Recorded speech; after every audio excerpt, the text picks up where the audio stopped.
Va ora in onda la rassegna stampa.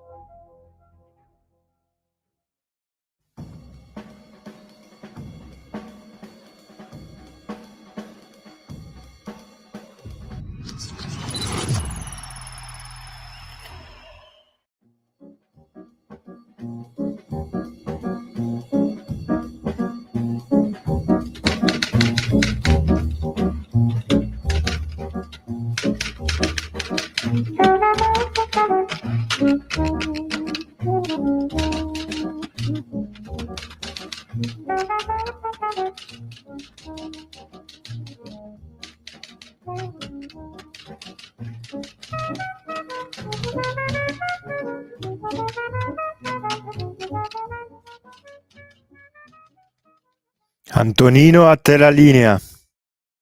Grazie Andrea, veramente c'era il disco start di stamattina, ma soprassediamo. Amiche e amici miei, ma non dell'avventura, buongiorno, siete sulle magiche onde di Radio Libertà. Questa è la rassegna stampa, io sono Antonino Danna e questa è la puntata di oggi, giovedì 11 di luglio dell'anno del Signore 2024. Cominciamo dandovi i nostri consueti avvisi. Intanto date il sangue, in ospedale serve sempre. Salverete vite umane, chi salva una vita umana salva il mondo intero. Secondo appello, andate su radiolibertà.net, cliccate su Sostienici e poi abbonati. Troverete tutte le modalità per sentire questa radio un po' più vostra e troverete anche, appunto, come avete ascoltato dalla pubblicità, tutto il nostro meglio del meglio, le firme e così via. Or dunque, allora, noi cominciamo questa rassegna stampa che oggi va in onda in edizione ridotta per il semplice e banale motivo che, e non è affatto banale, che alle ore 8:30 qui ci sarà, dopo il meteo, un faccia a faccia, un filo diretto tra me, l'avvocato Fabio Schembri e poi naturalmente Giulio Cainarca. Di che cosa parleremo? Ça va sans dire, lo potete immaginare. Della strage di Erba, del fatto appunto che la strage ha portato a una richiesta di revisione alla condanna di Rosa Bazzi o Lindo Romano, ha portato a una richiesta di revisione che ieri i giudici bresciani hanno rigettato. Non ci sarà un altro processo e questo perché, a loro dire, le prove dunque sembrerebbero non consistenti, dopo che invece si era parlato di tanta carne al fuoco e così via. Insomma, i giudici non hanno assolutamente intenzione di discutere le prove che sono state addotte dalla difesa, per cui a maggior ragione sentiremo che cosa vogliono fare gli avvocati difensori di Rosa e Olindo, lo sentiremo dalla viva voce dell'avvocato Fabio Schembri, per cui restate con noi dalle ore 8:30 in poi, avremo modo di trattare l'argomento. Or dunque, noi iniziamo dando un'occhiata alle agenzie. Ecco l'ANSA, il vertice a Washington, Meloni alla NATO, il sostegno dell'Italia a Kiev continua ma deve essere mirato ed efficace. La Premier, siamo in grado di annunciare che la traiettoria della spesa per la difesa nel 24 è in aumento. Con Francia, Germania e Polonia, Roma oggi firmerà una lettera di intenti sull'ELSA, la capacità nel campo degli attacchi a lungo raggio. Europei 2024, Olanda battuta 2-1 al 90°, la finale è Inghilterra-Spagna. Le elezioni americane, Clooney chiede il ritiro di Biden dalla corsa per le presidenziali. E infine la Gran Bretagna sotto shock, triplo femminicidio, uccise 3 donne di una stessa famiglia, catturato il killer in fuga. Andiamo a vedere anche la BBC di che cosa si serve per aprire la sua homepage e naturalmente il giorno delle preoccupazioni di Biden affonda le speranze che i democratici andranno avanti. E che cosa succede? Succede che, eccolo qua, dice l'argomento più devastante contro la corsa alla rielezione alla Casa Bianca di Joe Biden potrebbe essere arrivato non da un politico, da un comico, da un esperto, ma da una star dei film. George Clooney, con il suo pungente editoriale pubblicato sul New York Times, non è soltanto l'unico che parla a voce alta contro questa corsa alla rielezione. un coro crescente da parte dei democratici sta affondando le speranze del presidente di consolidare la sua campagna questa settimana e forse per sempre. Questo arriva dopo che è sembrato chiaro che il presidente avesse, diciamo così, superato un punto di non ritorno, quando il Black Caucus del Congresso, molto influente, e i principali membri di centrosinistra, appunto, del Congresso, hanno alzato, diciamo, la voce per cercare di sostenerlo. Ma adesso lo scenario è cambiato ancora, e tutto questo nel bel mezzo di un summit di alto profilo alla NATO con gli alleati degli americani qui a Washington. Mercoledì sera, quindi ieri, Peter Welch del Vermont è diventato il primo senatore democratico a chiedere apertamente a Biden di ritirarsi per il bene del paese, come scritto in un altro editoriale su un quotidiano. Il tantam mediatico delle uscite e delle defezioni dal supporto a Biden rende naturalmente ancora più alto l'asticella che dovrà saltare alla conferenza stampa a chiusura del summit della NATO oggi pomeriggio ovviamente in America, quando in Italia saranno circa le 20. Sarà il più ampio e soprattutto imprevisto test per il presidente Biden sin dal momento in cui ha tenuto quel dibattito fallato nel quale ha perso contro Trump 2 settimane fa, e questo ha innescato naturalmente la crisi e la richiesta di ritiro. Biden ha anche in agenda un'intervista con la conduttrice della NBC News Lester Holt lunedì prossimo. Se dovessero esserci una serie di errori o di problemi nei prossimi giorni, potrebbe naturalmente non fare altro che rinforzare le asserzioni di Clooney, che è uno dei principali finanziatori del Partito Democratico, peraltro. L'attore ha scritto infatti sul New York Times che il declino del presidente non è un'illusione, è reale. Soprattutto riporta l'opinione di un fundraiser di Los Angeles che aveva cercato di spingere a donare per il presidente il mese scorso. Il Joe Biden con cui ero 3 settimane fa all'incontro per la richiesta di fondi non era quel Joe del 2010, scrive. Non era nemmeno lo Joe Biden del 2020. Era lo stesso uomo che abbiamo visto tutti quanti al dibattito. Insomma, è rimbambito, è ufficiale. Lo dice pure Clooney. Difatti bellissima la battuta che gli riserva la Iena sulla Stampa, dice Joe, what else?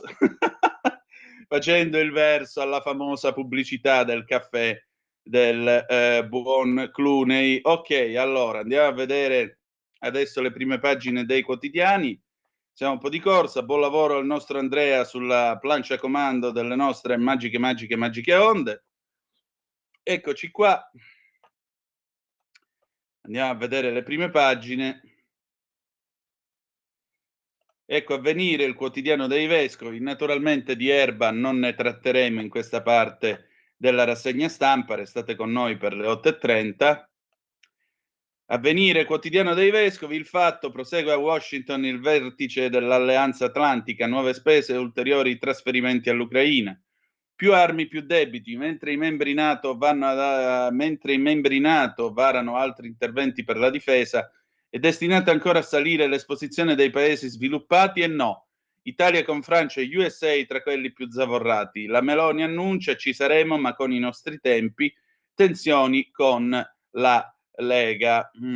Tra l'altro scrive appunto Avvenire che al summit NATO interamericana Meloni si dà alle grandi manovre sull'obiettivo del 2% del PIL per le spese militari e sull'impegno per la quota 2025 nel fondo da circa 40 miliardi, che per il nostro paese dovrebbe valerne circa 1,7 miliardi di dollari, con un aumento di 400 milioni su quest'anno. Nuove inevitabili scintille con la Lega. Abbiamo poi il Medio Oriente, Hezbollah pronto a fermarsi, ma nessuna svolta dalle trattative. Poi fotografia Al centro, fino alle Langhe, l'ombra dei caporali, 2 arresti e un'interdizione per lo sfruttamento e le violenze inflitte ai lavoratori irregolari. Pensate che gliele davano col bastone, ma di ferro, per cui pigliare a sprangate uno che sta lavorando e che giustamente chiede la sua debita paga è qualcosa che fa veramente rabbia, non aggiungo altro.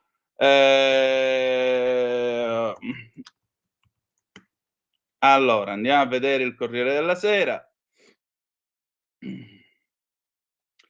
Corriere della Sera, eccolo qua, la NATO invia gli F-16 a Kiev, Stoltenberg un piano da guerra fredda, Meloni aiuti dall'Italia ma mirati ed efficaci, monito alla Cina, Biden al vertice, il caso della salute, Clooney gli chiede un passo indietro, di spalla l'intervista a Romano Prodi, il PD resista alla tentazione del partito unico e parli sul web, c'è anche un'intervista a Marine Le Pen, noi i più votati, il potere è solo una gioia rinviata.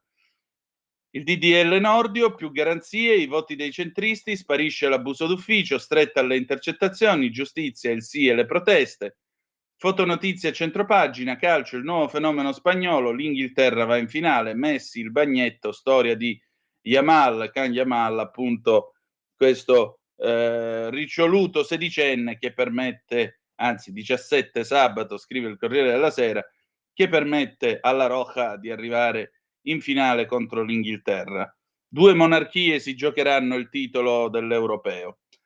Di spalla confermato l'ergastolo per Olindo e Rosa, Erba niente revisione, i giudici d'appello di Brescia hanno deciso che le nuove prove presentate dalla difesa di Rosa e Olindo non sono utili per la revisione del processo, confermato l'ergastolo.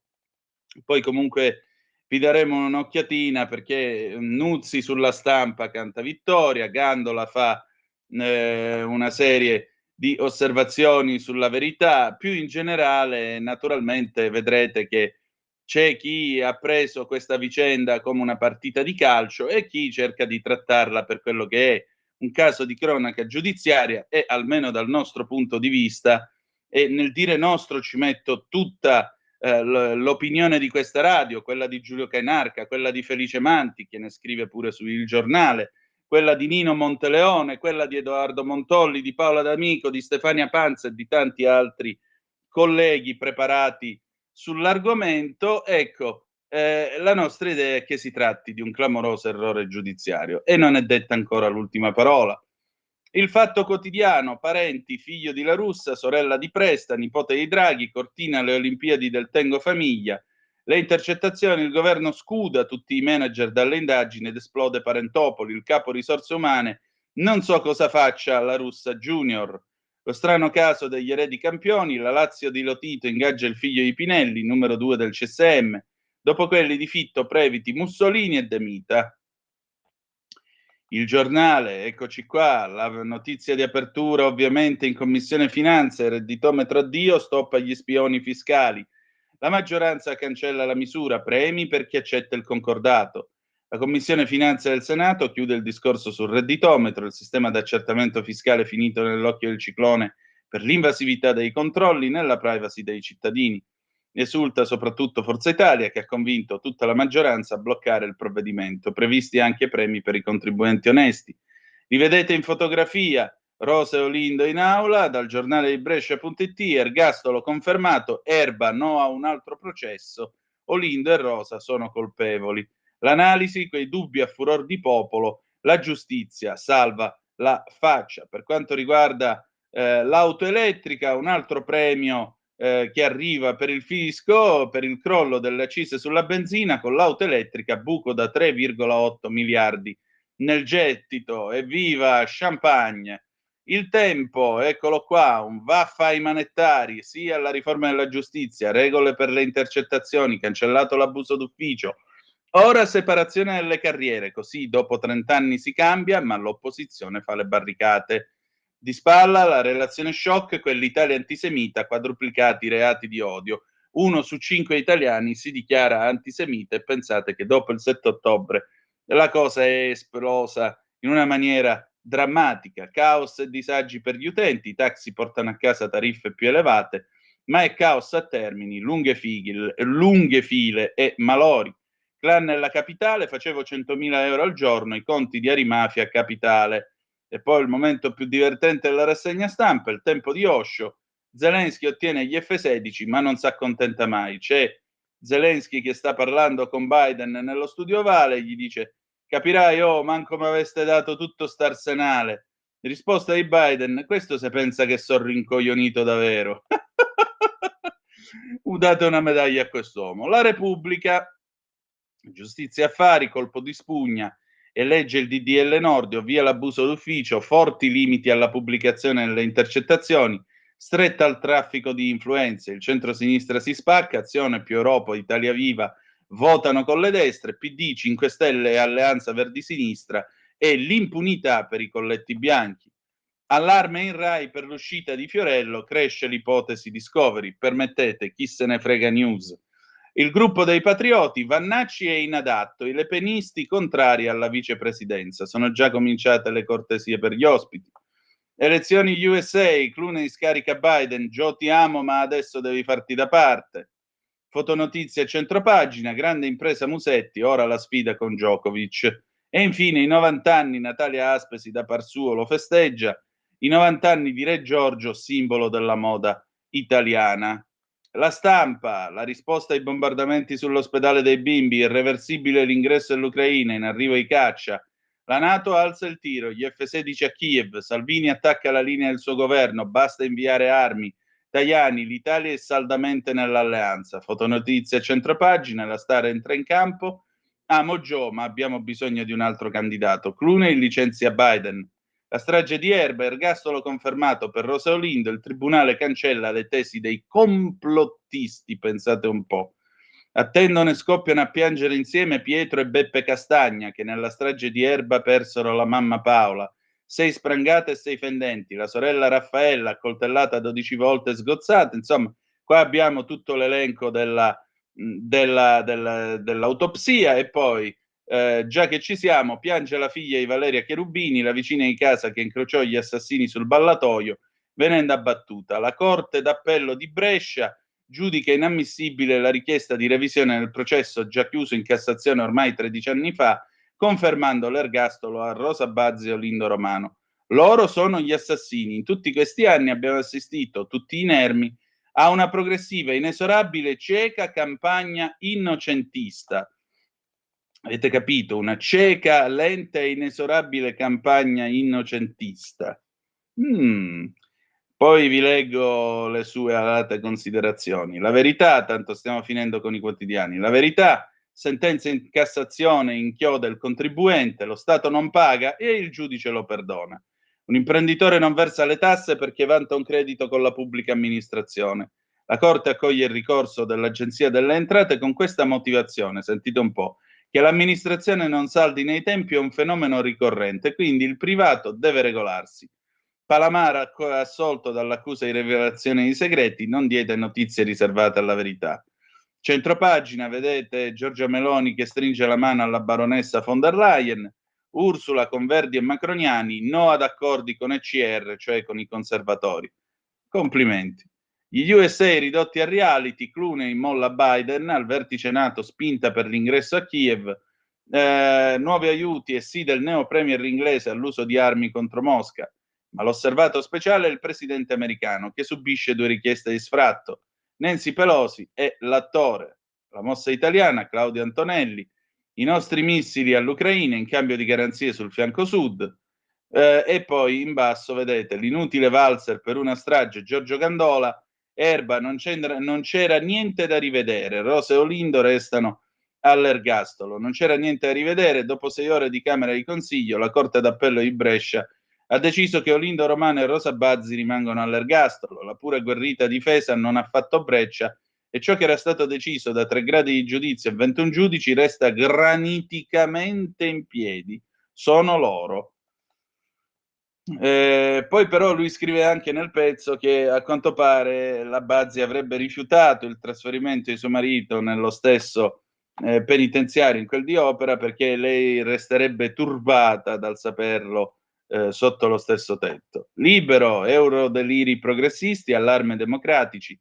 I giallorossi insistono, patrimoniale, esplode l'antisemitismo, ma per Elli la sinistra non c'entra. Macron vuol fare il governo ignorando gli elettori, la collaboratrice di Gualtieri, Netanyahu nazista genocida. L'assurdo caso della povera Lorenza Amendola di Fratelli d'Italia, capelli rasati dopo il tumore, per i compagni sono fascista. Pietro Senaldi commenta, DDL Nordio approvato, nuova giustizia, mai più un caso Toti. Fotonotizia centropagina, caso Malpensa a dividere non è Silvio, ma la spocchia degli anti-Cav, vedete che hanno fatto questo fotomontaggio, Bunga Bunga Airline, Berlusconi Airport e tutto quanto. Andiamo a, tra l'altro, da notare che Libero nulla dice in prima pagina sulla vicenda Erba.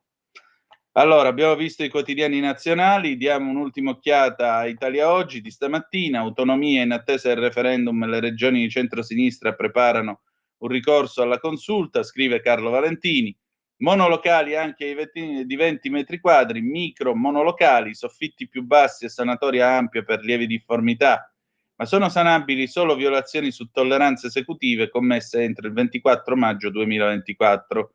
Cristina Bartelli a pagina 25.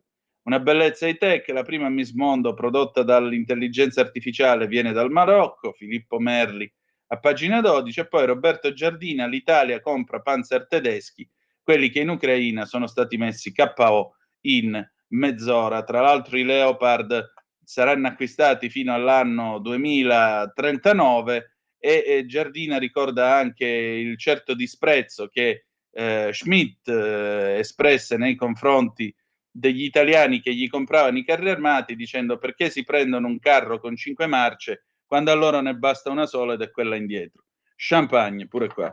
Va bene, diamo un'occhiata adesso ai quotidiani e in particolare vi voglio segnalare questa epica tirata di Nuzzi in tema appunto della vicenda Erba. Eccola qua, siamo sulla Stampa. Rosa e Olindo, la storia non si ripete, la campagna innocentista ha perso. Eccolo qui, per anni vivisezionate le prove per demonizzare testimoni e giudici in un delirio narcisistico. I coniugi di Erba avevano confessato e poi negato la strage, negata la revisione del processo. Cosa scrive Nuzzi? In questi anni abbiamo assistito tutti inermi a una progressiva, inesorabile, cieca campagna innocentista fomentata da una distorta e perversa frammentazione di ogni prova che si era coagulata contro il netturbino di Erba e la sua consorte. Abbiamo assistito al tentativo di smantellamento del quadro probatorio con un'alterazione di ogni profilo che si intreccia in queste indagini grazie a una premiata distilleria di odio, sospetto e mezze verità propalati a pieno regime. E quindi c'è il sospetto della frode processuale, addirittura la frode processuale, pensate che brutta gente c'è in giro, perché Bazzi e Romano sarebbero stati indotti a confessare pur di avere una cella matrimoniale in comune. Si tratta di una balla sacrosanta, mai emersa dagli atti, ma che ha portato alla cieca demonizzazione di un professionista serio, dalla carriera specchiata come il professor Massimo Picozzi, medico psichiatra e consulente della difesa Romano ai primi tempi dell'indagine. E c'è il sospetto che i carabinieri abbiano manomesso la scena del crimine, la repertazione delle macchie di sangue sull'auto, la raccolta delle intercettazioni, pur di incastrare degli innocenti. Peccato però che proprio agli atti si trova risposta della buona fede, a eccezione di qualche deprecabile episodio di sciatteria investigativa che non inficia la bontà delle indagini. Invece la tesi del complotto ordito contro due poveretti, due scemi, incapaci di far male a chi che sia, è stata ripetuta per mesi con amplificazioni di ogni tipo, trovando echi e riverberi, nuovi adepti che rimanevano incantati dalle suggestioni. Gli esempi si sprecano, c'era chi asseriva che la traccia di sangue sull'auto d'Olindo non c'era perché non era ripresa dalle foto, quando al contrario, se presente, doveva essere visibile a occhio nudo visto che sul tampone per il rilievo aveva un'ampiezza di diversi centimetri. Una suggestione, visto che proprio l'operazione di prelievo e campionatura ne allarga le dimensioni, arrivando così alla grandezza del tampone. Si diceva che Friggeri era stato intossicato dall'ossido di carbonio nell'incendio e che quindi il suo ricordo in ospedale era valido nell'immediatezza, quando cioè indicava l'assassino come uomo dalla pelle olivastra, e non quando puntava l'indice contro l'Indo Romano. Peccato che dalla documentazione clinica emerge come il tasso di carbonio sia sempre rimasto sotto la soglia dell'intossicazione, e questa al contrario spiega la progressiva riemersione della memoria con un'identificazione certa nel vicino di casa. Insomma, in tutti questi mesi la vivisezione di ogni indizio doveva smaterializzare le prove e portare alla revisione del processo con l'amplificazione mediatica incessante, voluta da chi demonizzava, insultava e persino denunciava chiunque volesse ricordare la validità di una sentenza confermata in ogni ordine e grado di giudizio. Ne sa qualcosa anche il generale Luciano Garofano, che si è trovato sbeffeggiato sui social per una presunta macchia di sangue non censita dai suoi RIS durante i rilievi nella cascina di via Armando Diaz 25 a Erba. Una foto diffusa sui social era a mostrare con certezza la presunta omissione. E il generale con pazienza infinita lì a spiegare che la foto ritraeva sul muro non una macchia di sangue, ma l'alone rosa dato dai reagenti utilizzati proprio per valorizzare ogni prova. Ma di fronte all'evaporazione clamorosa di una tesi, ecco che la campagna innocentista prendeva fiato ed estraeva un altro elemento per gridare al complotto e allo scandalo. Poteva essere la via di fuga sui tetti, trapassi su tegole rimaste perfette d'erba non segnata. Poteva essere l'identità del vero assassino, ovvero un'improbabile 'ndrangheta che firma una strage seconda solo a quella di Duisburg del 2007 in Germania, qui per punire dissidi tra modesti spacciatori. E ripartiva la raccolta indifferenziata della suggestione.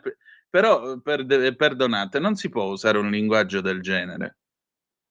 La raccolta differenziata si fa della monnezza e non mi pare che qui si sia fatta monnezza. Perdonate, lo trovo veramente scorretto e di pessimo gusto, egregio collega Nuzzi. La raccolta indifferenziata della suggestione amplificata nell'ipotesi confusa con indizio della prova mutilata nella sua genetica, tutto per far apparire alterato e così impattare sulla fiducia che la gente nutre per la magistratura e le istituzioni. Perché in fondo un giorno, superata la Cassazione alla quale i difensori hanno già annunciato l'ennesimo ricorso, ci sarà da chiedersi cosa c'è dietro questa operazione. Certo, qualcuno crede nella loro innocenza, gli avvocati fanno il loro lavoro, ma qui domina la necessità narcisistica di visibilità di nani, attori e ballerini, l'ambizione carrieristica di taluni ben insufflati, la pubblicazione e vendita di una pubblicistica innocentista con connesse a ben remunerate serie TV e docufiction. Dunque, a chi fa comodo, chi tollera questa strutturale demolizione dei giudici, della loro credibilità con aggressive e cieche campagne mediatiche? E soprattutto, siamo davvero certi che convenga utilizzare il solido processo di Erba come prova di malagiustizia per indire un referendum sulla magistratura e quindi conquistare l'atteso riequilibrio dei poteri? Ah, adesso andiamo in pausa, poi niente canzone, torniamo subito. Più il segnale di Radio Libertà sulla tua radio DAB? Non disperarti, risintonizza. Sì, ma come? È facile, tasto menu, poi scegli il tasto corrispondente alla ricerca automatica dei canali, attendi qualche minuto e tutte le stazioni DAB della tua zona saranno disponibili. Per la tua pubblicità visita il sito radiolibertà.net. Antonino, a te di nuovo la linea. Grazie Andrea. Allora, rieccoci qua. Allora, avete ascoltato la tirata fatta da Nuzzi, francamente con non molta eleganza, nei confronti dei cosiddetti complottisti, cioè gli innocentisti. Di questo naturalmente parleranno Giulio Cainarca e l'avvocato Schembri, commentando anche queste uscite. State un po' a sentire invece Giorgio Gandola sulla Verità che cosa dice. Negli anni ha preso forma attorno al caso una legittima vena innocentista, cavalcata mediaticamente da alcuni giornali e dalla trasmissione Le Iene, e si è fatta largo la tesi del massacro ordinato da una fantomatica 'ndrangheta della zona per vendetta nel mondo dello spaccio. L'estate scorsa, ecco la svolta, il sostituto procuratore generale Kuno Tarfusser ha riaperto il caso con un blitz giudiziario, incaricandosi in autonomia di chiedere la revisione del processo. La stessa procuratrice generale di Milano, Francesca Nanni, era contraria, pur trasmettendo gli atti a Brescia, allegò un parere negativo dichiarando inammissibile e infondata l'istanza. Inammissibile perché proveniva da un soggetto non legittimato, Tarfusser, e infondata perché mancavano, a suo dire, presupposti e nuove prove decisive per la riapertura del caso. Un cortocircuito giudiziario in piena regola, visto che alla fine il PM è stato sanzionato dal CSM con una censura e con una motivazione agghiacciante. Tarfusser ha agito come se fosse l'avvocato di Olindo e Rosa. Ha chiesto la revisione da solo per avere visibilità mediatica. Al dibattimento per decidere la revisione, la partita a scacchi si è giocata con le consuete pedine. Da una parte l'accusa, per riassumere questa vicenda mi viene in mente un film degli anni 50, Il grande bluff, ha detto l'avvocato generale dello Stato Domenico Chiaro, che ha scandito: qui non ci sono 3 prove, ma una cascata di prove che è impossibile ribaltare. Il procuratore generale Guido Rispoli è sceso nei dettagli. La criminalità organizzata non fa agguati in un condominio dentro una corte chiusa e con l'auto lontana. La criminalità organizzata non usa come armi una spranga e un coltello e non uccide un bambino di 2 anni perché pagherebbe l'infamia in carcere. Inoltre nessuno aveva minacciato Azouz Marzouk, anzi lui era tranquillissimo e dopo la mattanza diceva agli atti che quello era il periodo migliore della sua vita perché gli offrivano lavoro e sesso. Per il pool di difesa, invece, ciò che era bianco diventava nero, Frigerio è inattendibile perché l'uomo era sotto sedativi e soffriva di amnesie. La macchia di sangue è degradata nel tempo, quindi non è valida. Le confessioni sono state estorte. In più c'è il mistero della Cherubini, che non sarebbe stata uccisa in casa Castagna ma nella sua abitazione dai killer. Quali killer? Quelli che volevano vendicarsi di Marzucchi avrebbero compiuto la mattanza per questioni di traffico di droga, poi fuggiti da un terrazzino o dai tetti della casa. I legali alla fine hanno elencato 243 presunti errori nell'inchiesta e hanno ribadito che le sentenze non hanno chiarito i dubbi ma li hanno nascosti. Secondo i giudici non è così. Tarfusser invece rincara la dose. Sono deluso da una giustizia che non coltiva più la cultura del dubbio. Non è quella che ho servito per 40 anni con dedizione. Il sistema è marcio. Mentre l'aula si svuota, Olindo Romano e Rosa Bazzi, oggi 61 e 60 anni, tornano in prigione. A questo proposito, lei ha dato parere negativo al trasferimento del marito nel carcere di Bollate, dove è detenuta, perché si sentirebbe turbata. Per loro il chiavistello delle celle tornerà ad essere una lugubre colonna sonora, forse per sempre.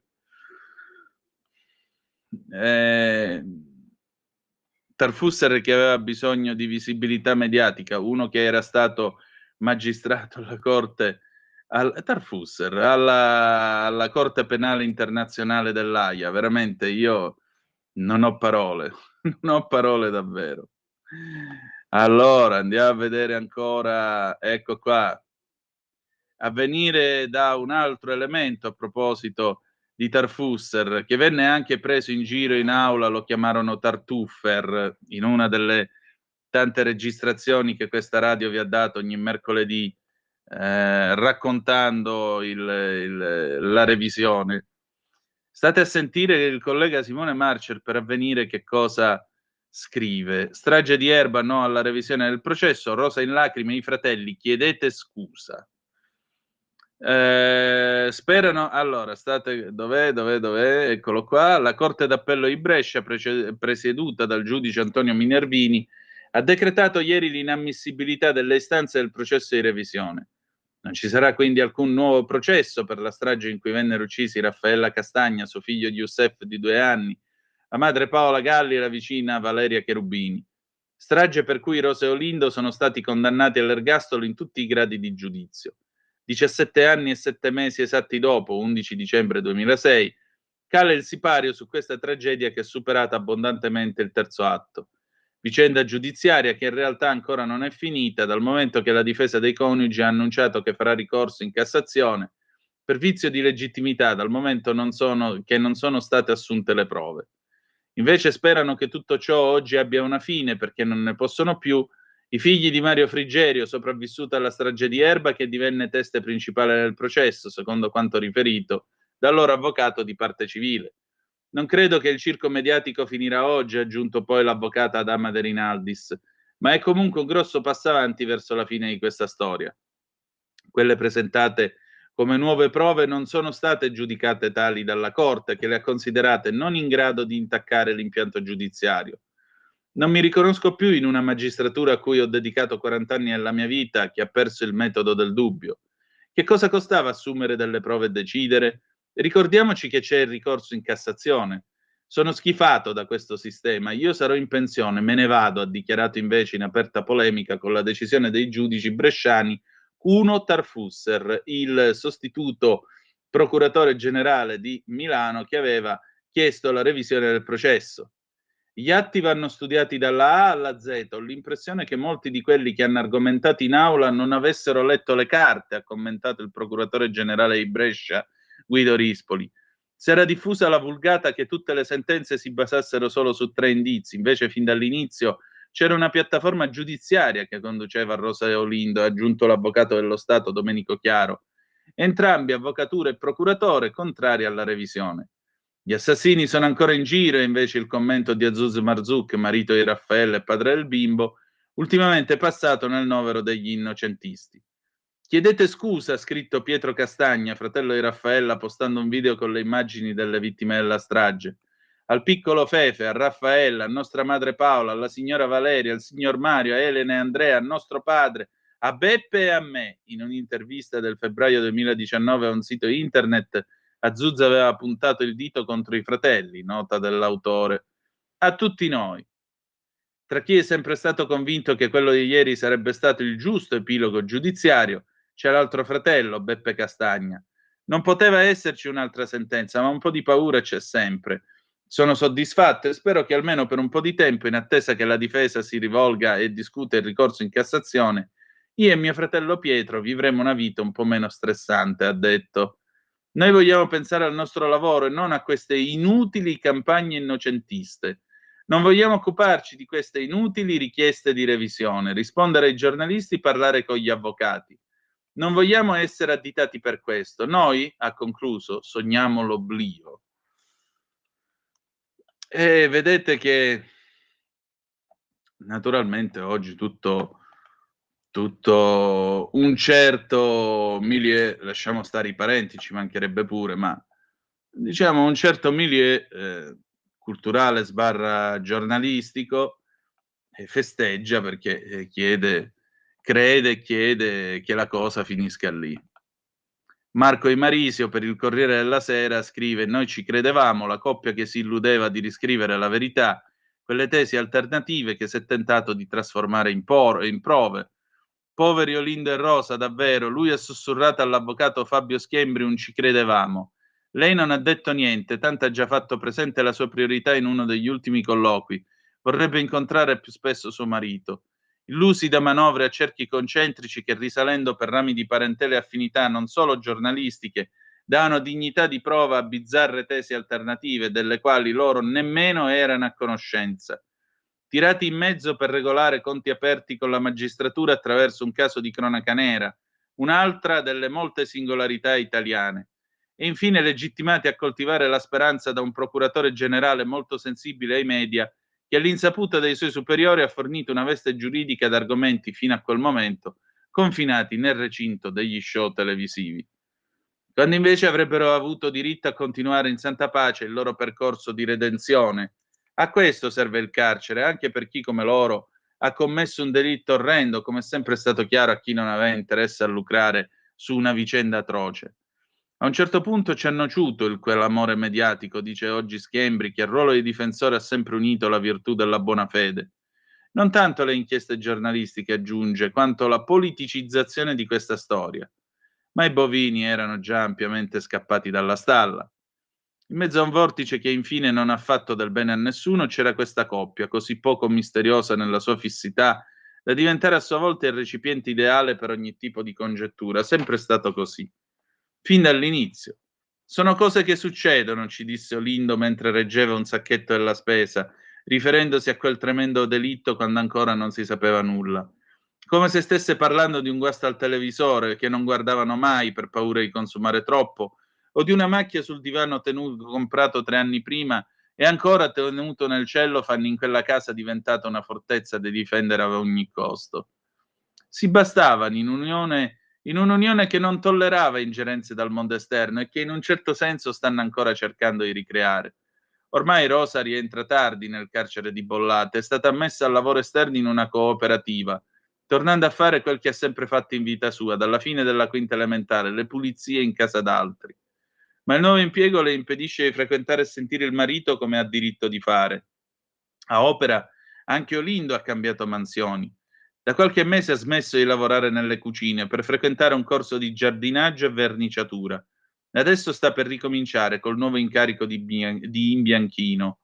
Sono notiziole intorno a due esseri umani dei quali non è importato mai niente a nessuno, bisognerebbe avere l'onestà di riconoscerlo. A chi alzava polveroni sulla loro presunta innocenza serviva soltanto l'insegna luminosa che facesse risplendere l'audience e le voglie politiche di rivalsa. Niente di meglio di Roseolindo, tutto attaccato, se non altro salvaguardando quella simbiosi malata che secondo gli psicologi fu la base del massacro. Li hanno esposti in ogni loro debolezza, lei che non sa leggere e scrivere, il basso quoziente intellettivo di lui, come prova del fatto che non potevano essere stati quei due poveracci brianzoli a commettere un'azione simile a quella di un comando militare. Anche l'umano pentimento di Olindo, che scrivendo sulla sua Bibbia chiedeva a chiare lettere perdono per le atrocità commesse, è stato fatto sparire ed è rubricato a vaneggiamento in quanto contrario alla narrazione. E così facendo forse è stato anche interrotto un percorso personale di resipiscenza. Li hanno persino obbligati a stare dalla parte di Azuz Marzouk, il vicino di casa che più di tutti odiavano e volevano uccidere. L'uomo che minava le loro certezze, al quale hanno ucciso la moglie e il figlio di 2 anni. Dopo l'espulsione dall'Italia per spaccio di droga, nel 2019 Azuz è tornato deciso a recuperare i quarti d'ora di celebrità perduti, diventando un sostenitore gettone di qualunque teoria alternativa. Ormai è finita, Olindo e Rosa non servono più.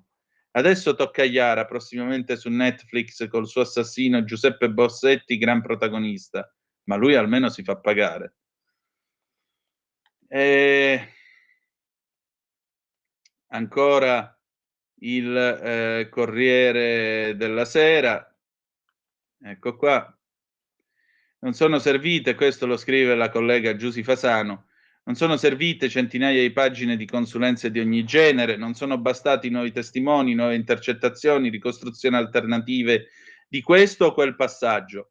Niente è stato ritenuto abbastanza dirompente da poter ribaltare potenzialmente l'ergastolo già definitivo. Le motivazioni della sentenza arriveranno fra 3 mesi, ma gli avvocati della coppia si dicono delusi e fanno già sapere di voler fare ricorso in Cassazione.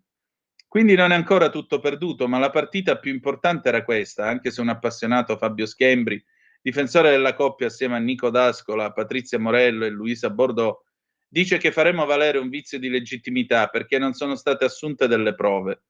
Per i due ergastolani, per i loro legali e per il grande team di consulenti che ha lavorato sul caso molto a lungo, questa sentenza è una ferita che brucia, come brucia per il sostituto procuratore della Procura Generale di Milano Cuno Tarfusser, il primo a presentare un anno fa una richiesta di revisione per Olindo e Rosa, ne sono arrivate poi altre 2 riunite in un'unica istanza, ricordando che appunto c'è la Cassazione.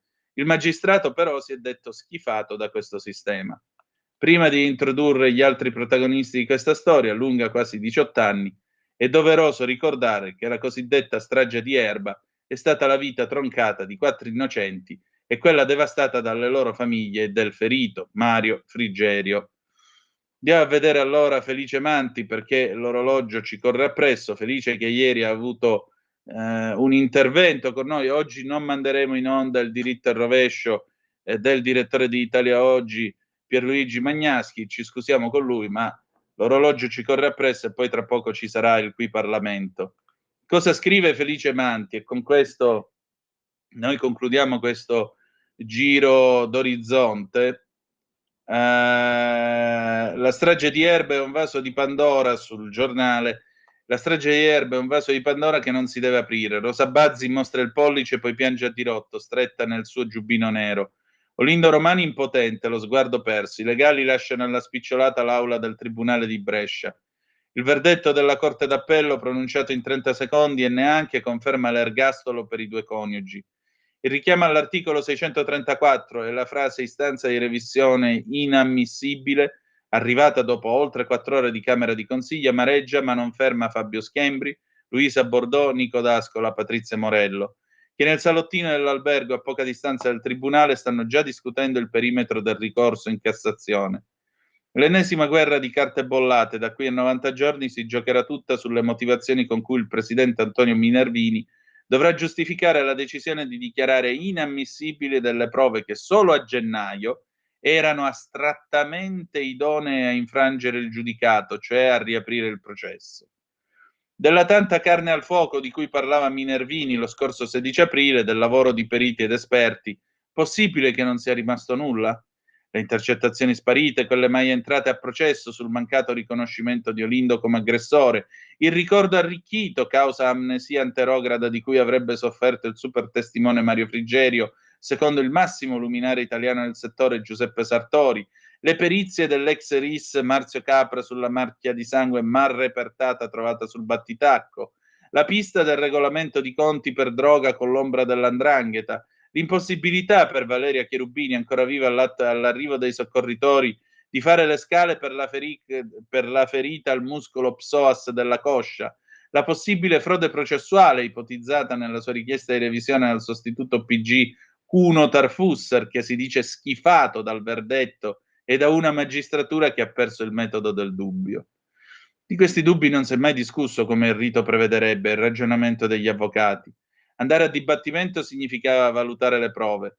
I procedimenti di revisione finiscono con un'ordinanza di inammissibilità, spiegano, se sono fissate le udienze e si arriva a una sentenza vanno sentiti i testimoni, cosa che non è stata fatta.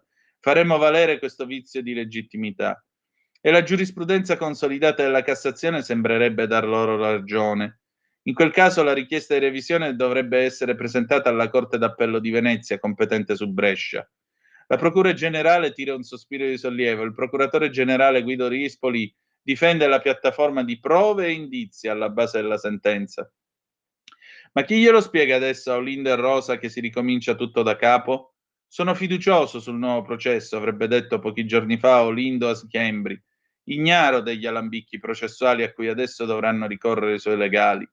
Anche chi vede nel Netturbino e nella moglie due spietati assassini pensava che qualcosa alla difesa sarebbe stato concesso.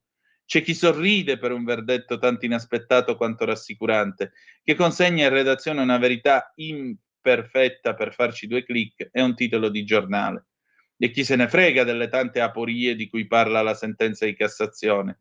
Chi li considera 2 innocenti mandati al massacro con la promessa di una cella matrimoniale come i tanti ragazzi accorsi all'udienza, resta sgomento. Un'amarezza palpabile che fa male perché ripaga la loro voglia di verità col sapore amaro di una giustizia che decide di non decidere, di non rigiocare la partita processuale, lanciando la palla in tribuna e lontano da Brescia il calice amaro del possibile errore giudiziario. Tanto di cappello a Felice Manti per le parole che ha scritto. E adesso ci fermiamo, qui Parlamento, il meteo, e poi alle 8:30 entrano in scena l'avvocato Fabio Schembri e Giulio Cainarca, qui in diretta per voi sulle magiche onde di Radio Libertà 340 670 9659 e cominciate a commentare tutto questo. A tra poco. Per la tua pubblicità visita il sito radiolibertà.net.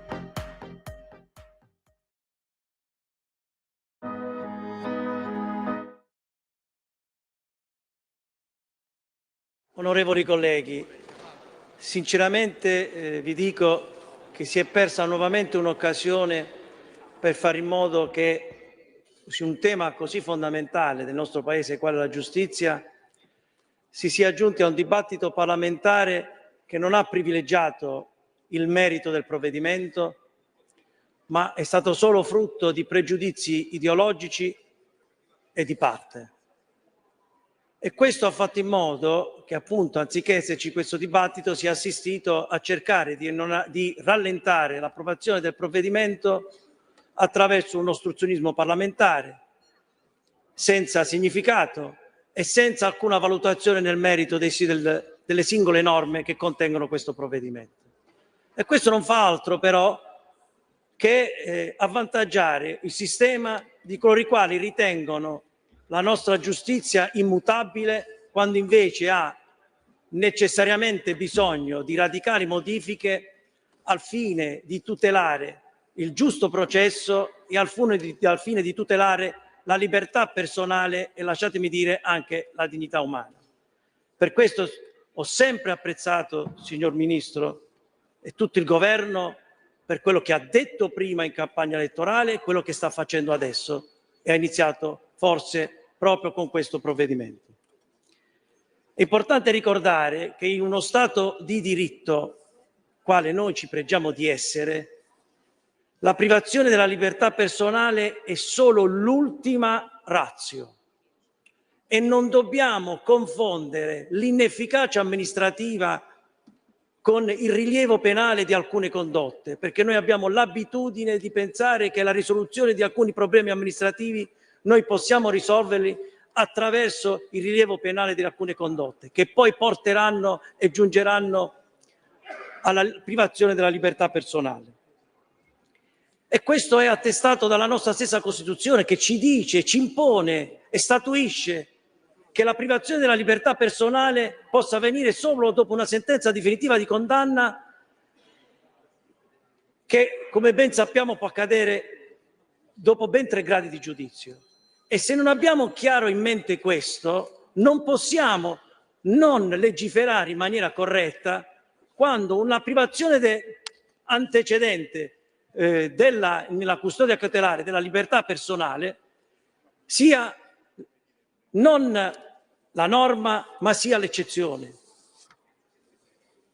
Se poi non consideriamo, quando legiferiamo, che la nostra società, devo dire purtroppo, per fortuna, non lo so, che io credo purtroppo, nel momento in cui vi è un'indagine, un'informazione di garanzia che era nata a tutela dell'indagato e non contro l'indagato, sia capace essa stessa di essere una condanna ed è capace essa stessa in realtà di privare le singole famiglie e l'indagato della propria dignità. Se non fondiamo il nostro operato con questo tipo di idea, con questo tipo di operato, rischiamo di assomigliare a quei paesi che molte volte sento dire dalle stesse opposizioni essere distanti da loro. E veniamo al merito del provvedimento, Presidente. Nel provvedimento, come ben abbiamo detto più volte, vi è l'abolizione del reato dell'abuso d'ufficio. Bene, i dati che più volte e che credo impropriamente chi mi ha preceduto ha letto sono di tutt'altro avviso. I dati ci dicono, ad esempio, nel 2021 che su 5.000 processi siamo stati di fronte solo a 18 condanne. E questo ci rende chiaro come questo reato sia stato tanto inutile quanto inefficace, perché ha provocato non le 18 condanne, ma ha provocato 5.000 devastazioni all'interno di ogni famiglia. Ma forse l'opposizione a questo provvedimento è un'altra, è che non si vuole perseguire i 18 colpevoli, ma in realtà si vuole perseguire i 5.000 indagati che poi sono stati assolti, sono dichiarati estranei al reato. E così si è consentito, così come ha ripetuto il collega Giacchetti, si è consentito a capovolgere delle amministrazioni comunali, a capovolgere delle autonomie locali, a capovolgere quello che è stato in realtà il consenso popolare. E se poi analizziamo quanto strumentale sia stata l'opposizione a questo provvedimento, basterebbe leggere o segnalare quello che i singoli amministratori e dirigenti dell'opposizione hanno dichiarato quando è accaduta la prima approvazione all'interno del Senato di questo provvedimento. Ci si dice: è una vittoria, e lo sapete chi lo dice? Il coordinatore dei sindaci del Partito Democratico Ricci. Ci dice che l'abuso d'ufficio è un reato che quasi sempre finisce in assoluzione o archiviazione e che un'amministrazione rischia di compiere esclusivamente votando o firmando un atto e ha rischiato finora di intasare un sistema giudiziario già storicamente troppo lento. Il sindaco di Parma ci dice che la misura sull'abuso d'ufficio non creerà una schiera di pericolosi criminali ai vertici degli enti locali, ma eviterà allo Stato spese enormi. La cancellazione del reato ha anche il merito di allontanare dalla mente di migliaia di amministratori locali lo spettro di potenziali processi lunghi che incidono sulla regolare azione amministrativa e sulla serenità di intere giunte e famiglie. Ma il sindaco PD di Cesa ci dice una cosa ancora più ampia. Questo provvedimento fa capire quanto il mio partito all'interno delle aule parlamentari sia distante dalla realtà. In ragione del fatto che siamo i frontman di qualsiasi cosa e che quindi non dobbiamo aver paura di firmare un atto solo perché un pubblico ministero o qualcuno abbia la cultura del sospetto che dietro quest'atto ci sia qualcosa di illegale.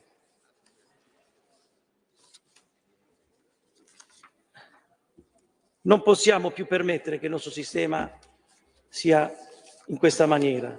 Il provvedimento prevede anche che il traffico di influenze non sia un mero e becero tentativo di chi millanta il proprio credito, perché questo è quello che accadeva con la vecchia formulazione e dobbiamo ringraziare lei, signor Ministro, di aver voluto già dal suo insediamento compiere una svolta, per chi è garantista come me, forse un primo passo, una svolta verso un sistema più giusto, che garantisca la libertà dell'individuo e garantisca i diritti fondamentali e la dignità dell'uomo. Non possiamo inoltre,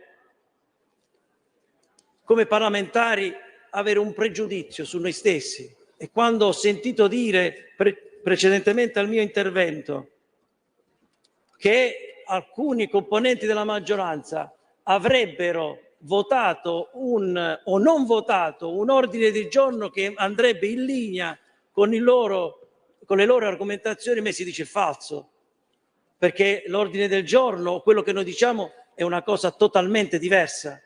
Noi dobbiamo capire che un accusato è un accusato, non è un condannato, e che la condanna viene solo a sentenza definitiva, che come ben sappiamo può accadere dopo ben 3 gradi di giudizio. E per favore non parliamo più di reati spia o sentinella, perché non esiste nel diritto il reato spia. Perché si persegue un fatto reato, non si perseguono le persone. Io non devo avere l'idea che quella persona abbia commesso un reato e per questo io devo procedere a investigare e quindi a intercettare e quindi a mettere a pubblico ludibrio un cittadino solo perché ha fatto il suo lavoro. Esiste un fatto e noi non dobbiamo trovare un colpevole, noi abbiamo l'obbligo di trovare il colpevole, perché le vittime non si saziano condannando qualcuno, ma condannando chi ha commesso il fatto. Quindi io ringrazio il governo, ringrazio il mio gruppo che mi ha dato anche la possibilità di compiere questo intervento e ringrazio tutti coloro i quali abbiano fatto una battaglia sulla libertà e quindi mi associo.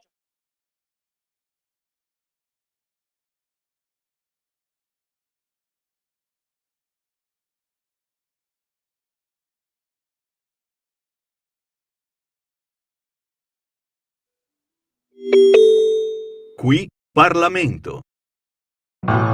Porta con te ovunque Radio Libertà. Scarica la app per smartphone o tablet dal tuo store o dal sito radiolibertà.net. Cosa aspetti? Cano è sempre più invadente sul nostro paese, a garanzia di un'altra giornata all'insegna del sole e del gran caldo. In mattinata cieli pressoché sereni su tutto il territorio nazionale, praticamente senza disturbi da segnalare. Nel pomeriggio la situazione non cambierà di molto, anche se qualche focolaio temporalesco potrebbe scoppiare sull'arco alpino di confine. Per ora è tutto da ilmeteo.it, dove il fa la differenza. Tutti i dettagli, come sempre, sulla nostra app. Una buona giornata da Alessandra Tropiano. Sempre più liberi con La Tua Radio è il nuovo sito che mette in prima pagina opinioni, firme, notizie, uno sguardo nuovo e originale sui fatti che ci circondano. Il nuovo quotidiano online, semplicemente radiolibertà.net. Antonino, a te la linea.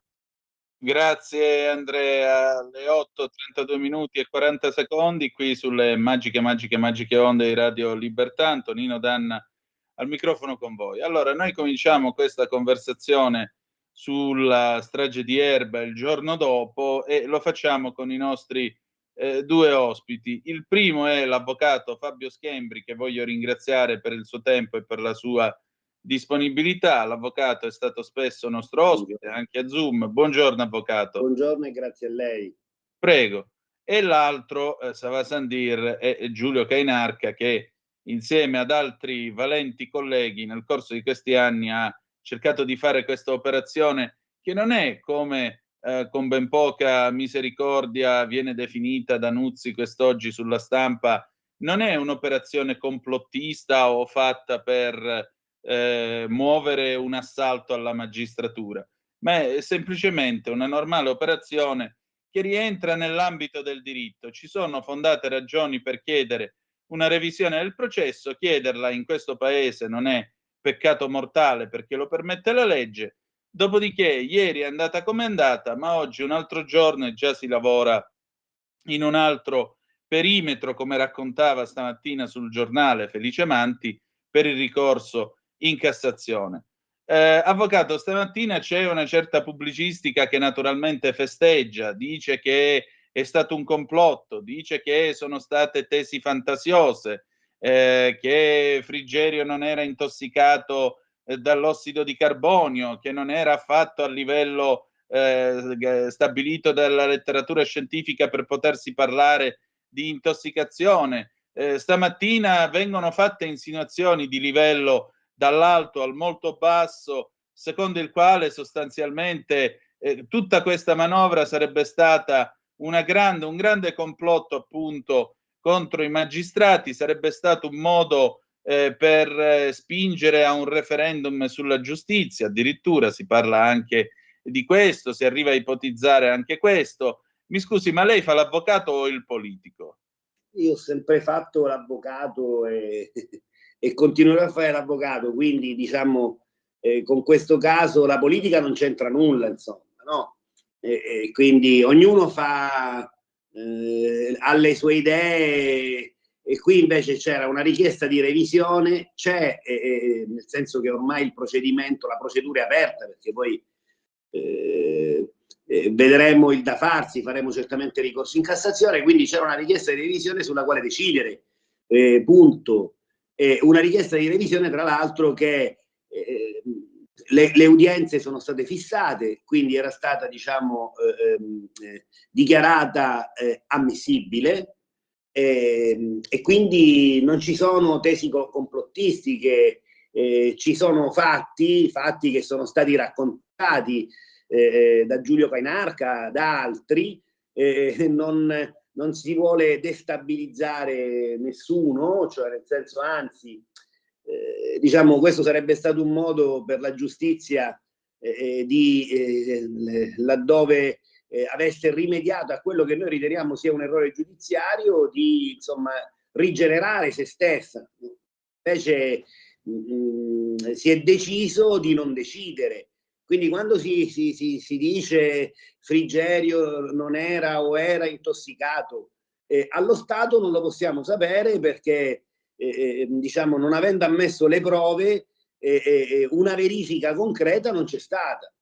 Non c'è stata una verifica concreta, si è preferito emettere una sentenza senza assumere le prove. E poi da un punto di vista, poi questo è un altro discorso procedurale, è proprio una sentenza che presuppone che ci sia stato un processo, ma per esserci un processo è il contraddittorio sulla prova. Ma noi qui testimoni o altro che raccontassero i fatti non ne abbiamo visti.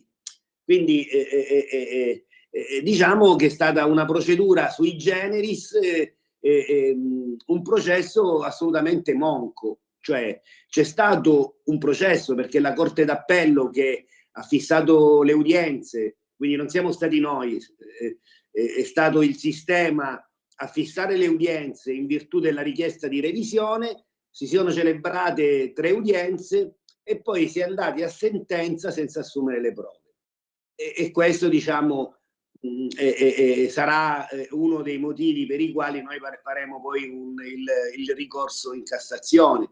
Quindi i fatti allo Stato non sono stati assolutamente chiariti.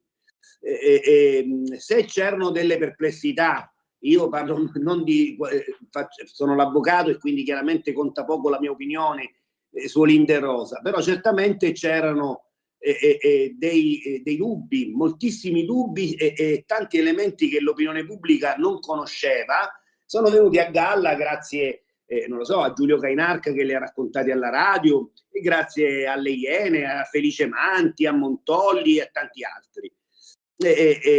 Questi fatti allo Stato non sono stati chiariti, quindi diciamo sarebbe stato forse meglio per tutti, anche per coloro i quali dicono che ci sono complotti, che c'è la politica dietro o quant'altro, che si chiarissero in un senso o nell'altro. E quindi io penso che queste persone possano anche loro ritenersi delusi, perché la parola fine, quando i fatti non si chiariscono, il punto è a capo, non si mette in questo caso. Ecco. Quindi, e adesso, grazie, prego. E adesso facciamo entrare in campo uno degli esponenti della cieca e indefessa campagna innocentista, come è stata definita da un nostro collega stamattina sulla Stampa, cioè Gianluigi Nuzzi, uno che semplicemente si è andato a leggere le carte. Tra l'altro avete sentito pure il procuratore di Brescia che ha detto: noi ci siamo letti le carte dalla A alla Z per venire a discutere questa vicenda. Giulio, tu invece che cosa hai letto?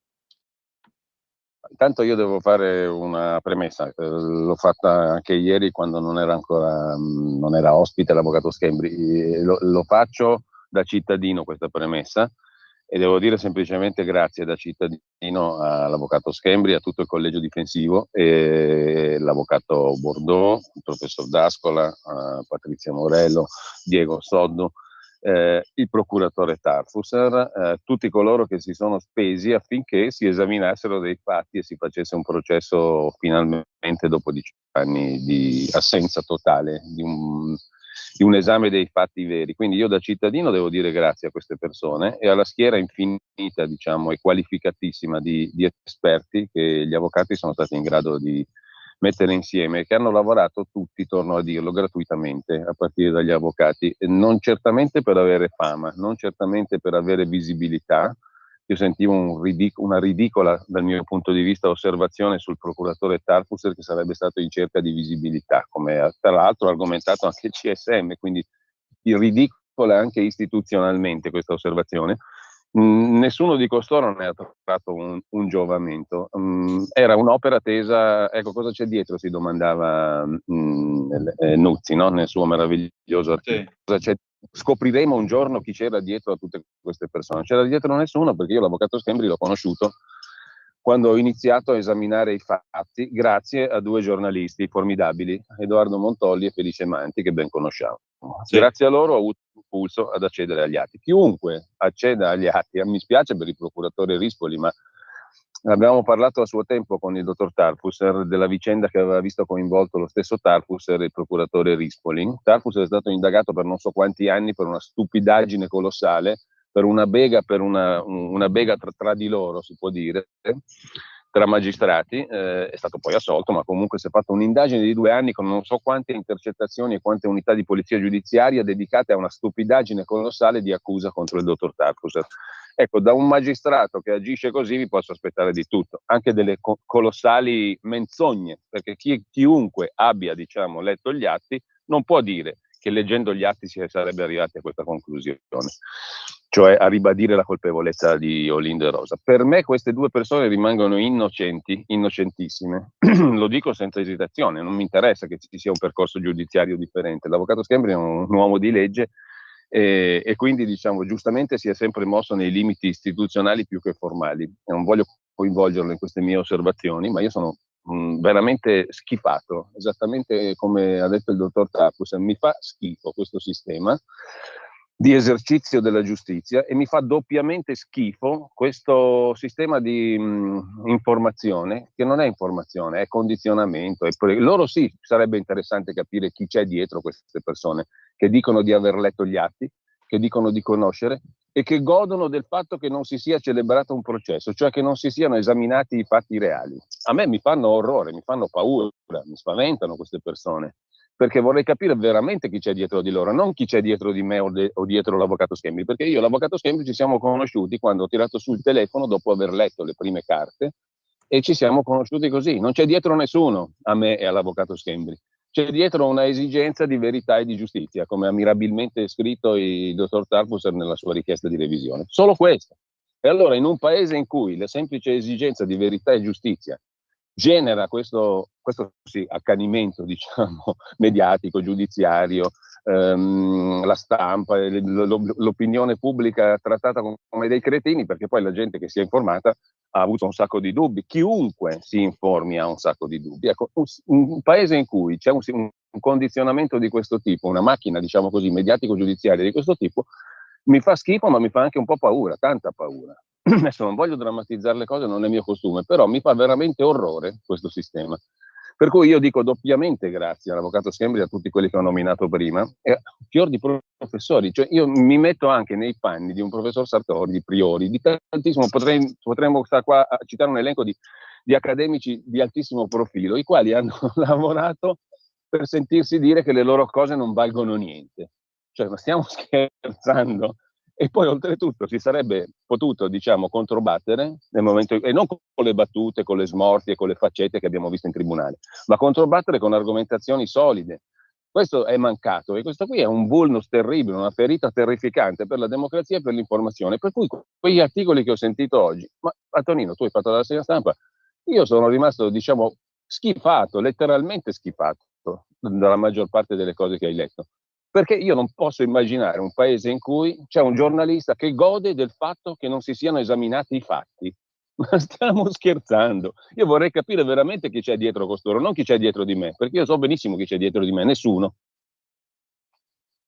Ecco, a maggior ragione mi torna in mente, visto che tu parlavi di ascoltare le voci, mi viene in mente una scena del film Il discorso del re, dedicato a Giorgio VI, il padre della regina Elisabetta, e a un certo punto lui sta parlando col suo logopedista, Lionel, e quello gli chiede, dice, ma io perché dovrei stare a sentirvi? E lui ribatte urlando, perché io ho una voce. Perché non è stata ascoltata la voce di Rosa e di Olindo? A questo punto mi inserisco e chiedo Lo chiedo a entrambi. Vai Giulio. La scorta di questa osservazione che hai fatto tu, Antonino, io chiedo scusa, però volevo esprimere questa cosa perché ce l'ho dentro. Veramente questa cosa tocca delle corde profonde. Abbiamo più volte ragionato anche con Felice Manti sul discorso proprio della correttezza dell'informazione, ma minima, elementare, basilare. Qui è mancata del tutto. Io vorrei veramente capire il perché. Perché su questo caso ci sono, diciamo, giornalisti che godono del fatto che non si siano esaminati i fatti e gli atti, ma è una cosa che mi lascia esterrefatto, capisci? Dopo 30 anni di questo lavoro io non riesco a capire come si fa a godere ma lascia perdere Olindo e Rosa, lascia perdere l'avvocato Schembri, ma nella cosa nuda e cruda in sé, come si fa da giornalisti a, diciamo, rallegrarsi del fatto che si siano trascurati i fatti? Cioè tu non fai più parte di quella categoria, non dovresti più fare parte di quella categoria e fare quel mestiere, dovresti fare altro. Vorrei capire chi ti paga, vorrei capire che interessi copri, vorrei veramente capire, come diceva quello là, chi ci sta dietro.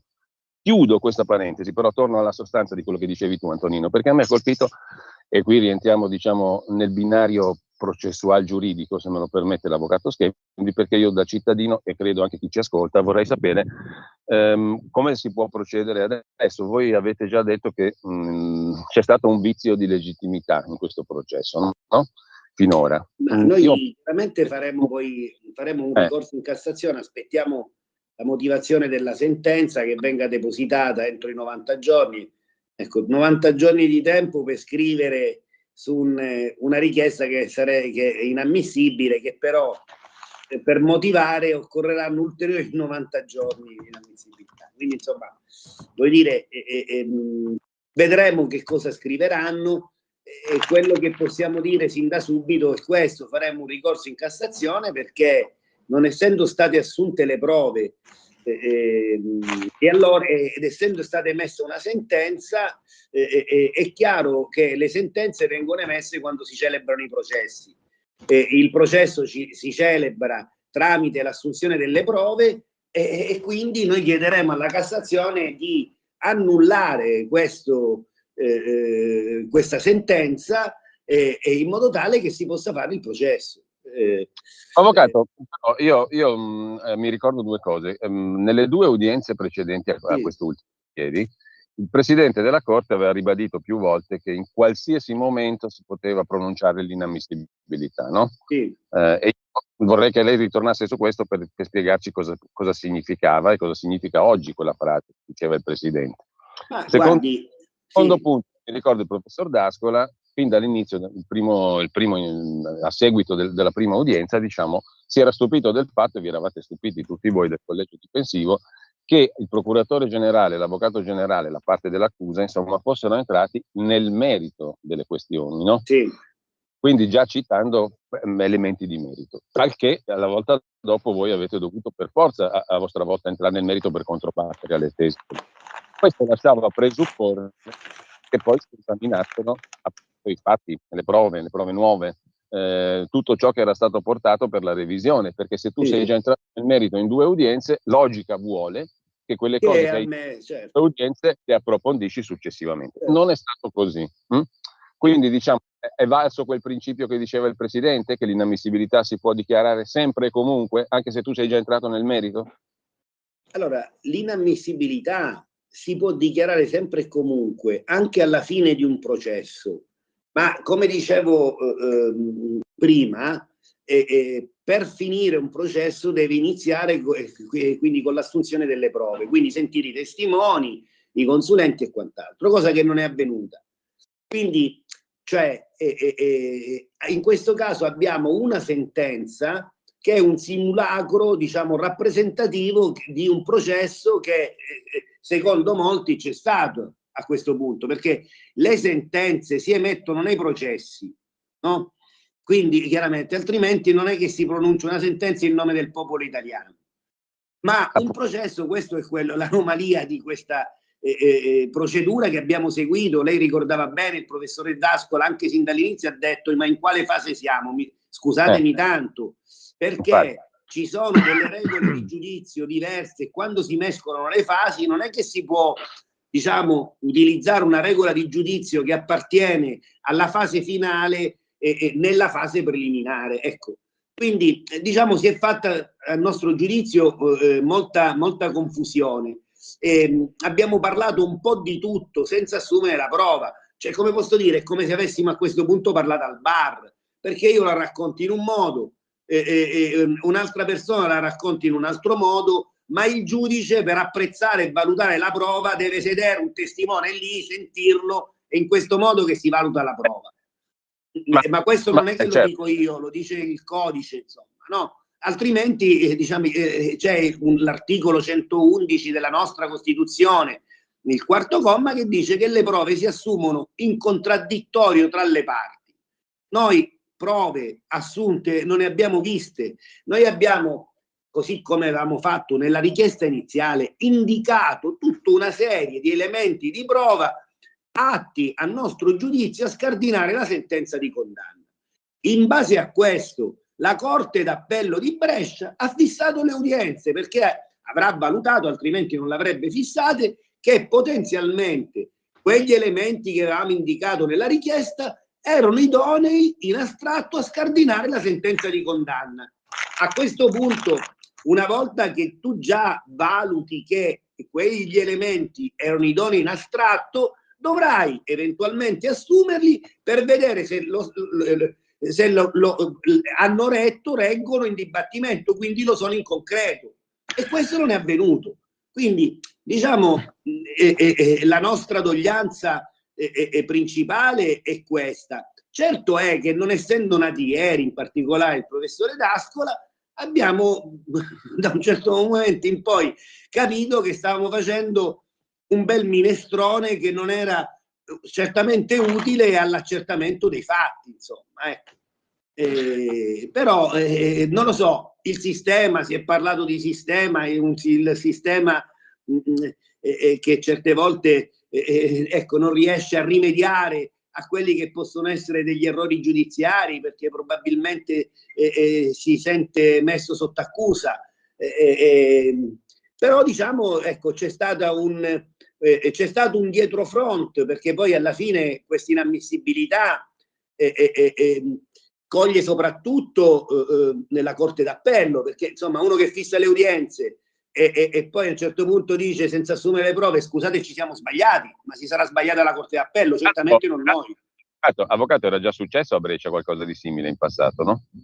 Ma a Brescia era successa una cosa di simile quando avevamo chiesto di sottoporre ad esame tutta una serie di reperti che non erano stati analizzati. Dapprima questa analisi su questi reperti era stata ammessa e successivamente alla seconda udienza venne revocata. Nel frattempo poi i reperti vennero distrutti. Quindi non è, diciamo, qua non è che si tratta di essere complottisti, cioè qui voglio dire anche diciamo coloro i quali vennero definiti oltre un secolo fa complottisti poi fecero la storia d'Italia. Non è il nostro caso, ma qua sì, ci sono delle anomalie certe, quindi che vengono rappresentate. Quindi dico, è vero o non è vero che hanno distrutto i reperti nonostante ci fossero 2 provvedimenti dell'autorità giudiziaria che dicevano espressamente di conservare quei reperti? È vero o non è vero che sono accaduti ulteriori fatti che hanno pregiudicato certamente la difesa di Rose Olindo? E così come anche sulle prove. Cioè noi volevamo semplicemente dimostrare che se Frigerio aveva indicato un soggetto sconosciuto e non Olindo, che se la traccia ematica sul battitacco non c'è mai stata, che se le confessioni erano, diciamo, ricche di errori e precedute da determinate pressioni su 2 soggetti che avevano dei deficit cognitivi, se il RIS di Parma non ha trovato nulla di Rose Olindo, se c'erano più testimoni che all'ora del delitto e sul luogo del delitto e sulle vie di fuga hanno visto altri soggetti, ma nessuno vide Rose Olindo, se la signora Cherubini, la dinamica della morte dà un alibi a Rose Olindo perché rende incompatibili i 2 coniugi per la strage, allora se noi fossimo riusciti a dimostrare tutto questo con le prove, beh, quantomeno io dico un proscioglimento per il ragionevole dubbio in astratto ci sta. Ecco, non abbiamo assunto le prove proprio su questi argomenti. Ecco, quindi, mi viene in mente una considerazione che io vorrei porre a lei e anche ad Antonino a questo punto, perché è una congettura che mi viene sentendo quello che sta dicendo lei adesso e mettendo insieme ciò che ha detto il professor D'Ascola nella prima udienza e ciò che ha ribattuto il giudice Nervini nel corso del... Allora, fatta la sintesi, io mi ricordo lo sbigottimento del professor D'Ascola e il vostro, naturalmente, come avvocati difensori, su quel minestrone di cui lei parlava prima, no? Si doveva decidere innanzitutto sull'ammissibilità o meno delle prove nuove e prove riviste alla luce delle novità. Secondo quel concetto di prova nuova che ha meravigliosamente spiegato il professore D'Ascola e che abbiamo mandato qui, no? Che è un concetto chiarissimo. Cosa è prova nuova l'abbiamo capito tutti ascoltando quelle non sto a ripeterlo. Allora, il professore diceva, qua bisogna decidere sull'ammissibilità o meno di queste prove e decidere sul fatto che queste prove siano potenzialmente in grado di rovesciare le sentenze già acquisite, no? Questo in sintesi. Certo. Se queste prove potenzialmente sono in grado, poi si celebrerà il processo vero e proprio. E invece l'avvocato generale e il procuratore generale sono entrati subito nel merito. Allora mi viene questo sospetto che il minestrone sia stato cucinato apposta per un uso mediatico, perché così adesso si può dire che le cose sono state esaminate e che sono state rimosse, accantonate, bocciate, non erano E tali. che peraltro è la conclusione di quasi tutta la pubblicistica che vedi in giro stamattina sui giornali. Quindi, diciamo, l'avvocato Sì. Schembri ha capito benissimo che non si è esaminato proprio un bel niente, perché abbiamo fatto a questo punto, per quanto in maniera forbita, cioè tendenzialmente, alcuni no, per la verità, perché chi è intervenuto in aula ha anche usato, diciamo, modalità espressive e contenutistiche non per niente forbi. Comunque lasciamo perdere, si è fatta una discussione più o meno da bar a questo punto, no? Perché non si sono state. Però questa specie di minestrone è servito a dire che noi gli argomenti li abbiamo affrontati. Quindi in qualche modo da vendere all'opinione pubblica l'idea che è stato esaminato. Tutto ciò che voi avete portato è stato rigettato perché non era sufficiente. Cioè a dare la falsa idea che si sia celebrato un processo, quindi c'è una sentenza. Una falsa idea, no? Cioè si è data una falsa idea di una celebrazione di un processo. E questo, diciamo, il nostro codice non lo consente.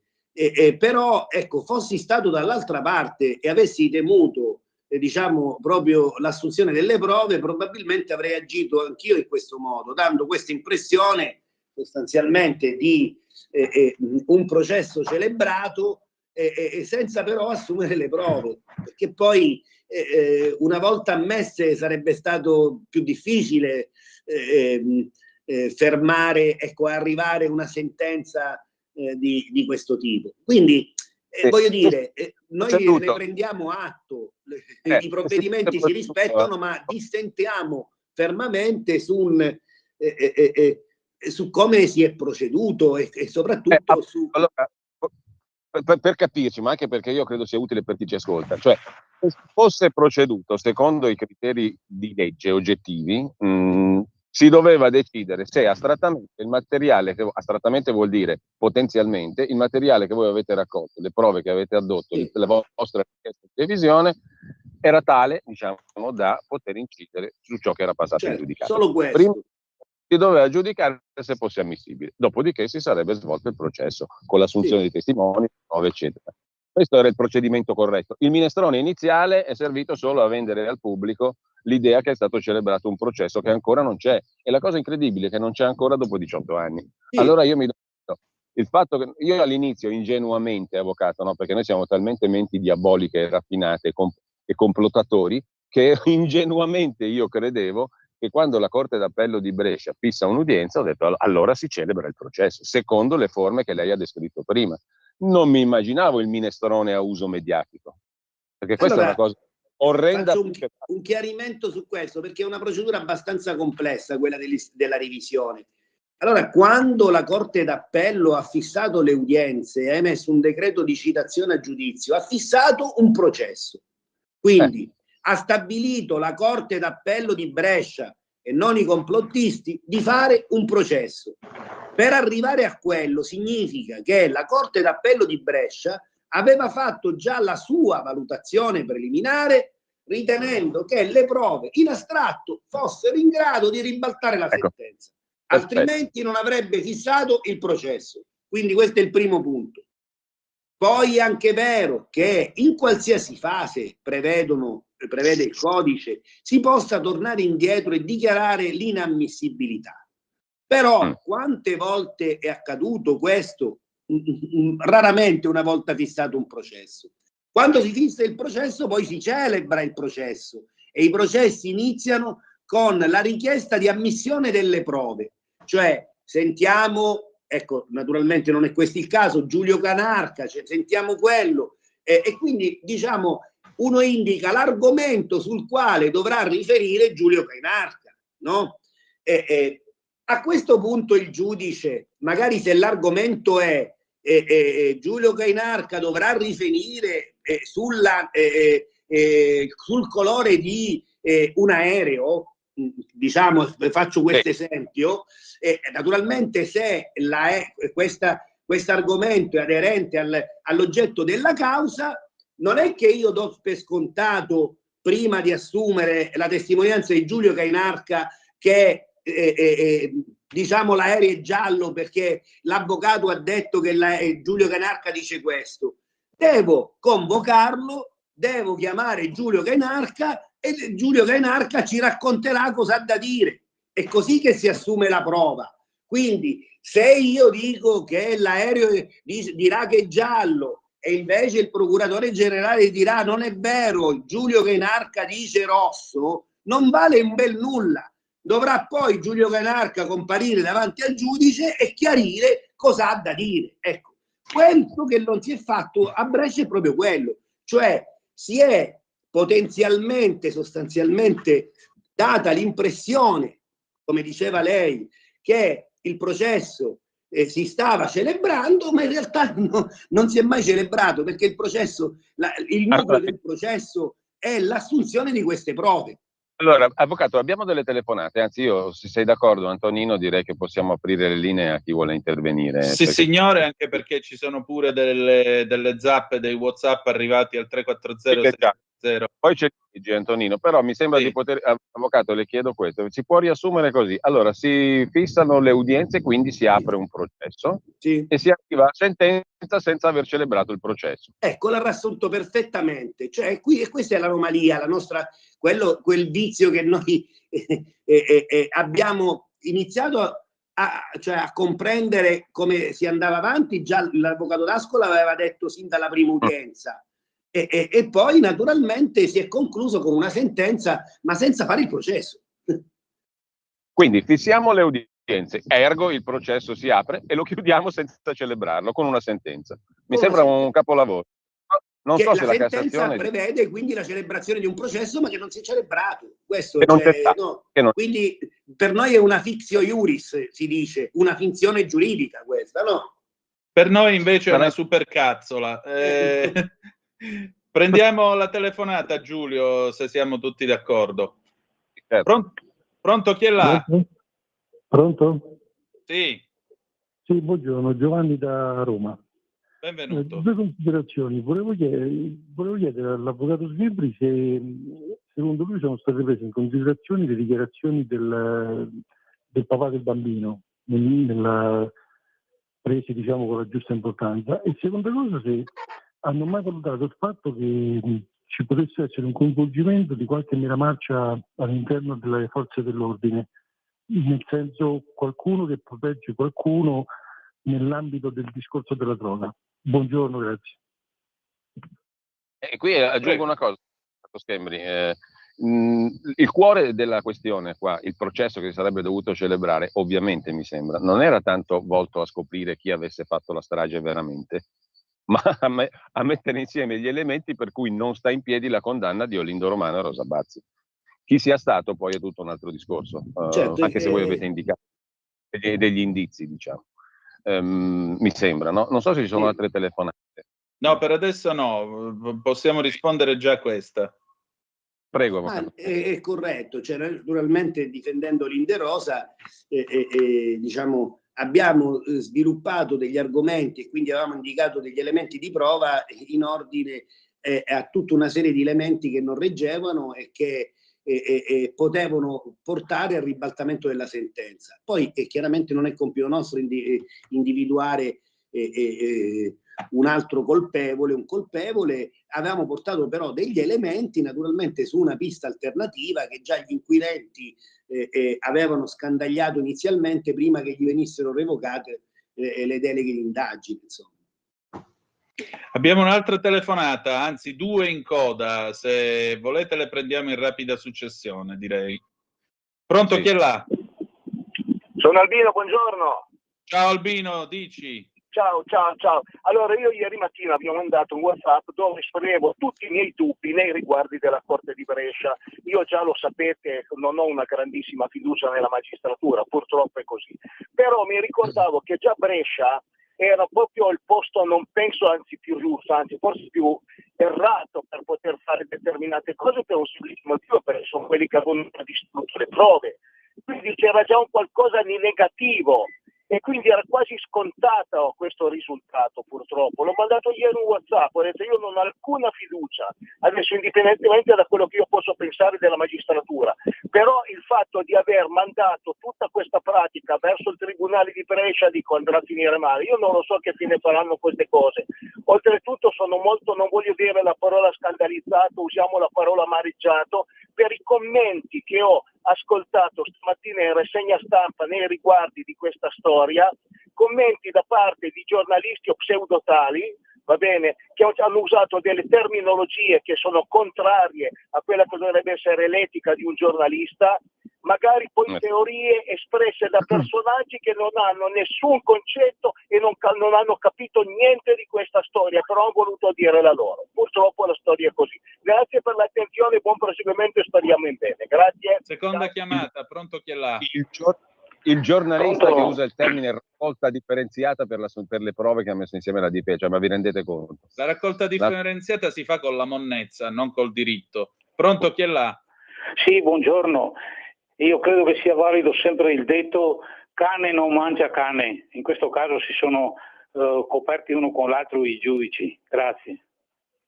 Prego. Una bella sintesi, avvocato Schembri.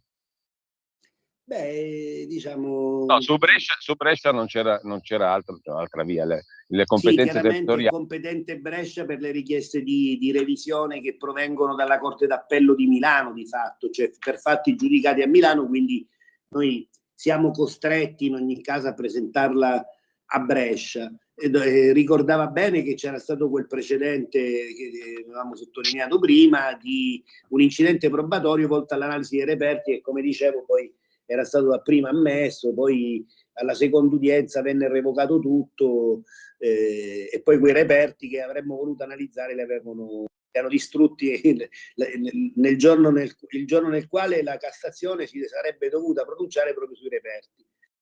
Sono delle coincidenze e poi uno dice non è che si tratta di complotto qui, si tratta, diciamo, di un fatto che è stato accertato, di una distruzione che è avvenuta, quindi insomma poi è chiaro che si svicola coloro i quali diciamo, ecco, hanno degli interessi che imputano ad altri, che additano Rosolindo, la difesa di Rosolindo, i giornalisti che si interessano a Rosolindo, come diceva di fatto Giulio Cainarca, come se chi c'è dietro. Anch'io ribadisco, dietro non c'è nessuno, però diciamo ho una mia idea di chi ci sia dietro a chi sostiene queste cose, insomma. Ecco, su questo diciamo ho una idea ben precisa e potrei anche documentarla un giorno. Abbiamo un'altra chiamata. Pronto chi è là? Pronto, buongiorno, sono Luciana da Bergamo. Benvenuta Luciana. Buongiorno. Ecco, vorrei dire una cosa. Una premessa solo che io sono questa mattina, non solo stamattina, ma questa mattina al culmine, sono spaventatissima per quanto sento anche tutto quanto è successo. I giornalisti ieri sera a Rete 4 mi hanno proprio spaventato con quel sorriso malefico, la cattiveria che portano in corpo nel negare tutto quello che è evidente. Però io vorrei dire solo una cosa, che mi spiegassero i giudici di come sono scappate queste due persone, perché la signora era viva perché chiamava aiuto, e mi spiegassero da dove sono usciti, che tragitto hanno fatto, perché dovevano essere sporchi di sangue, che qualsiasi persona che avessero incontrato penso che avrebbero capito, ci sarebbero state delle testimonianze a riguardo.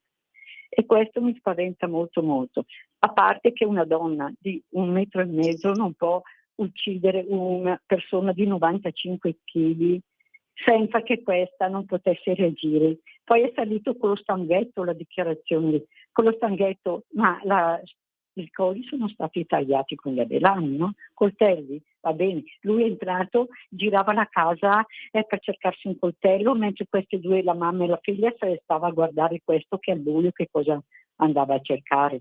Ma c'è poi testimonianze, io ho seguito tutte le registrazioni ascoltate dalla ex Radio Padania, tutte le ho ascoltate.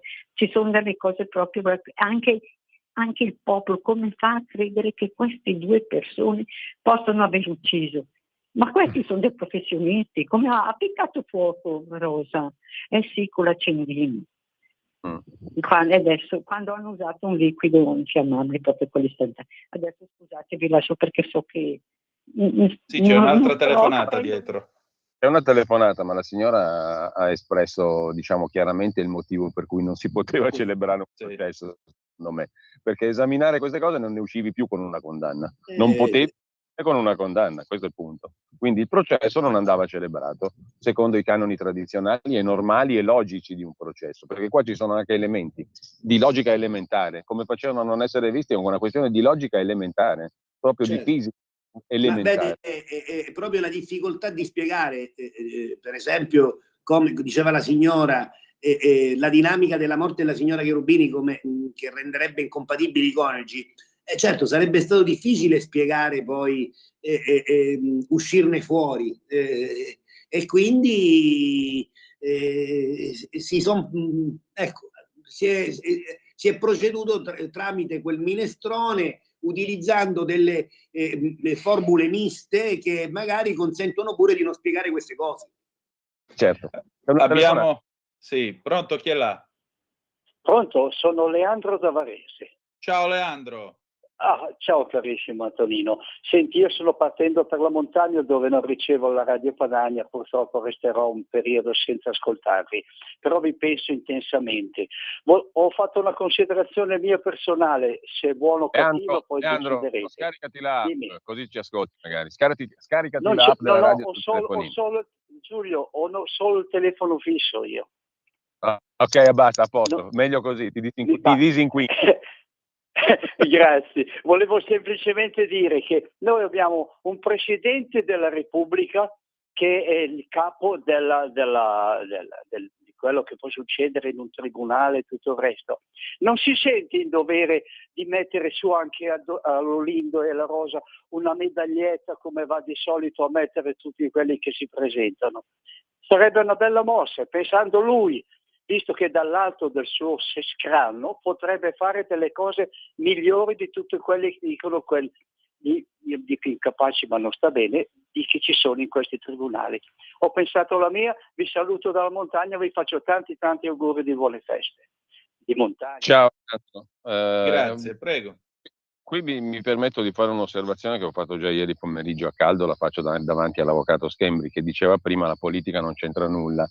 E infatti non c'entra nulla in questa storia, però non ci è entrata nulla, e questo è un altro discorso invece, perché nessun esponente politico ha voluto prendere questa storia non per partigianeria o per altro, ma come strumento per fare un'operazione di verità sul funzionamento della giustizia in Italia, per fare una vera battaglia sulla giustizia giusta, sulla verità, sulla correttezza dell'azione giudiziaria, su tutte quelle bellissime questioni che di solito interessano il ceto politico quando toccano i loro interessi, diciamo, gli interessi dei vari esponenti politici. Questa cosa qui è stata completamente trascurata da tutti gli esponenti, c'è stato un silenzio di tomba, no? Quindi è stata affidata, diciamo, tutta la questione mediatica soltanto a quei figuri, che non oso chiamare colleghi né giornalisti, alcuni dei quali sono stati citati prima. Quindi diciamo la politica in senso buono, nobile, di battaglie per il bene comune, qui non si è fatta viva. E questa cosa è atroce per me, dal mio punto di vista, perché era l'occasione, non c'era occasione migliore, visto che interessati questa volta non erano esponenti del ceto politico o della crème imprenditoriale, ma due persone assolutamente comuni che possono rappresentare tutti noi da questo punto di vista e che avevano e hanno diritto a un processo giusto. Il fatto che si sia calpestato questo principio elementare e fondamentale di democrazia e di civiltà a danno di due cittadini comuni, io lo trovo di una aberrazione superiore a qualsiasi persecuzione politico-giudiziaria nei confronti di qualunque esponente del ceto politico imprenditoriale e della crème, tra virgolette, di questo paese. Questa cosa qui mi ha veramente schifato della politica italiana, che nessuno abbia preso posizione in questi termini, non per dire io difendo Olindo e Rosa, ma io difendo un principio cardine della nostra democrazia, della nostra civiltà. Nessuno lo ha fatto e abbiamo raccolto tante firme anche per fare il referendum sulla giustizia giusta. Nessuno ha fatto una battaglia di giustizia giusta su questo caso. Io lo trovo abominevole, schifoso anche per i politici, tutti. E io aggiungerei anche una cosa per quanto riguarda la società di questo paese, perché è una riflessione che facevo ieri tra me e me.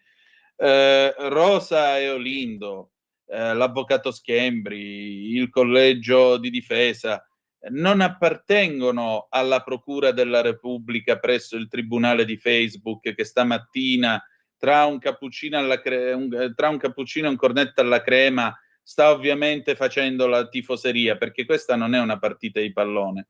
L'avvocato Schembri, Roseo Lindo appartengono al processo, e nel processo che ci si difende, non ci si difende dal processo e non si nega il processo. Proprio per quello che dicevamo all'inizio, io perché ti devo stare a sentire? Perché io ho una voce, ma non è la voce che si ascolta nella tribuna televisiva, è quella che si ascolta dentro l'aula di tribunale. Se non viene data questa possibilità, se il codice di procedura penale, la Salerno-Reggio del diritto, che è dall'89, che è in vigore ed è dall'89 che lo scassano e lo rifanno ogni giorno, se quel codice dice che c'è un giudice terzo imparziale davanti al quale c'è una difesa e un'accusa sullo stesso piano, che devono poter dibattere perché hanno una voce entrambe, e allora per quale motivo non avete voluto far alzare queste due voci?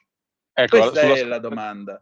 Sulla scorta di questo che ha appena detto Antonino, avvocato Schembri, a me sembra allora di poter dire che il minestrone, di cui lei parlava con un'efficace metafora, si sia voluto fare, lo abbia voluto fare purtroppo anche la Corte d'Appello di Brescia, per alimentarle queste tifoserie. Perché da una parte c'è chi, come me nel mio piccolo, voi documentatamente e con una quantità di esperti, gli altri colleghi che citavamo prima, hanno cercato di far capire all'opinione pubblica, di presentare all'opinione pubblica dei fatti, non delle tifoserie, non fare i tifosi, dei fatti. No, Quindi da una parte c'era chi voleva portare fatti, dall'altra parte c'è chi ha fatto il minestrone per alimentare le tifoserie. Quindi diciamo, chi alimenta il circo mediatico perverso è stato chi ha fatto questo tipo di operazione, non chi ha voluto portare alla luce dei dati, mi sembra. No? Ma io direi un'altra cosa e poi giuro che mi taccio.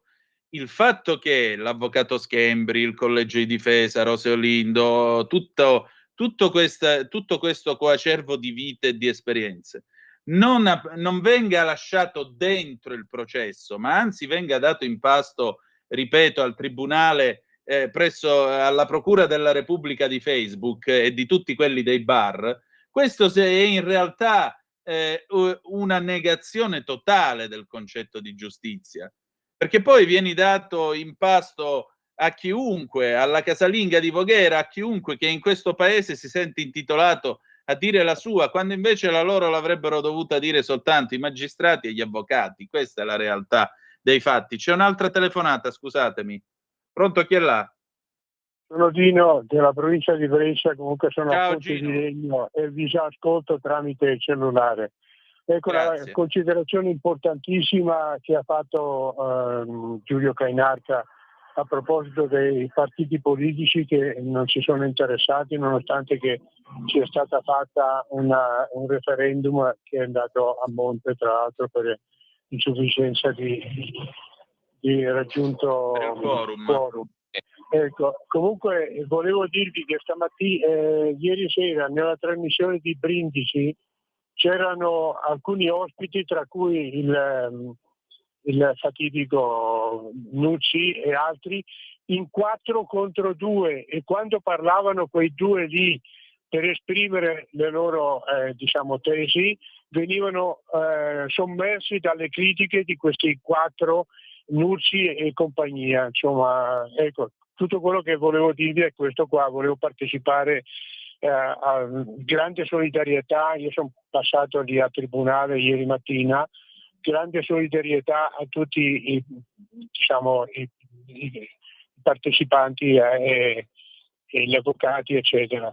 Vi saluto e speriamo in bene. Io comunque non credo più da tanto nella giustizia e ieri è stata l'ennesima prova. Buongiorno a tutti. Grazie, avvocato. Diciamo che ognuno, io penso che dall'altra parte coloro i quali insomma hanno creato le fazioni di cui parlavamo prima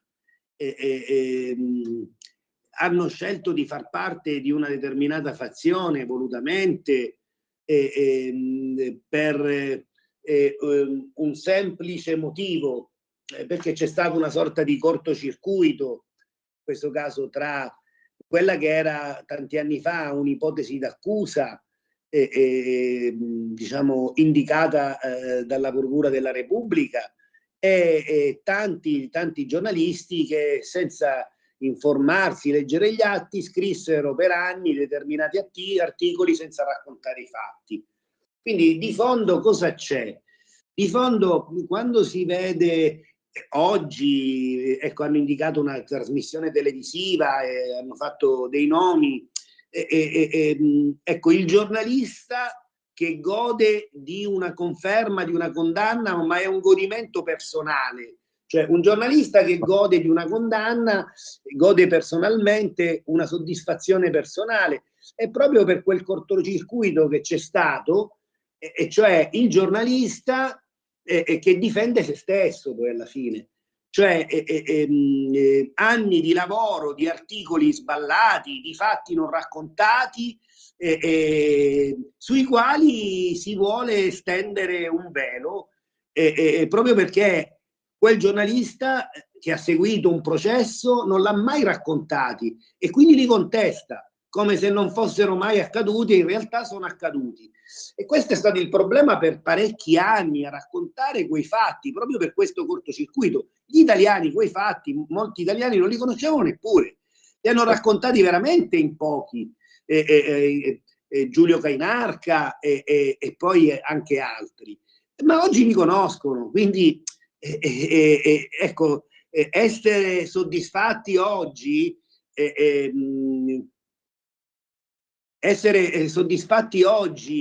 in ordine a quello che è avvenuto ieri, non significa che le cose verranno fermate. Ormai gli italiani i fatti li conoscono.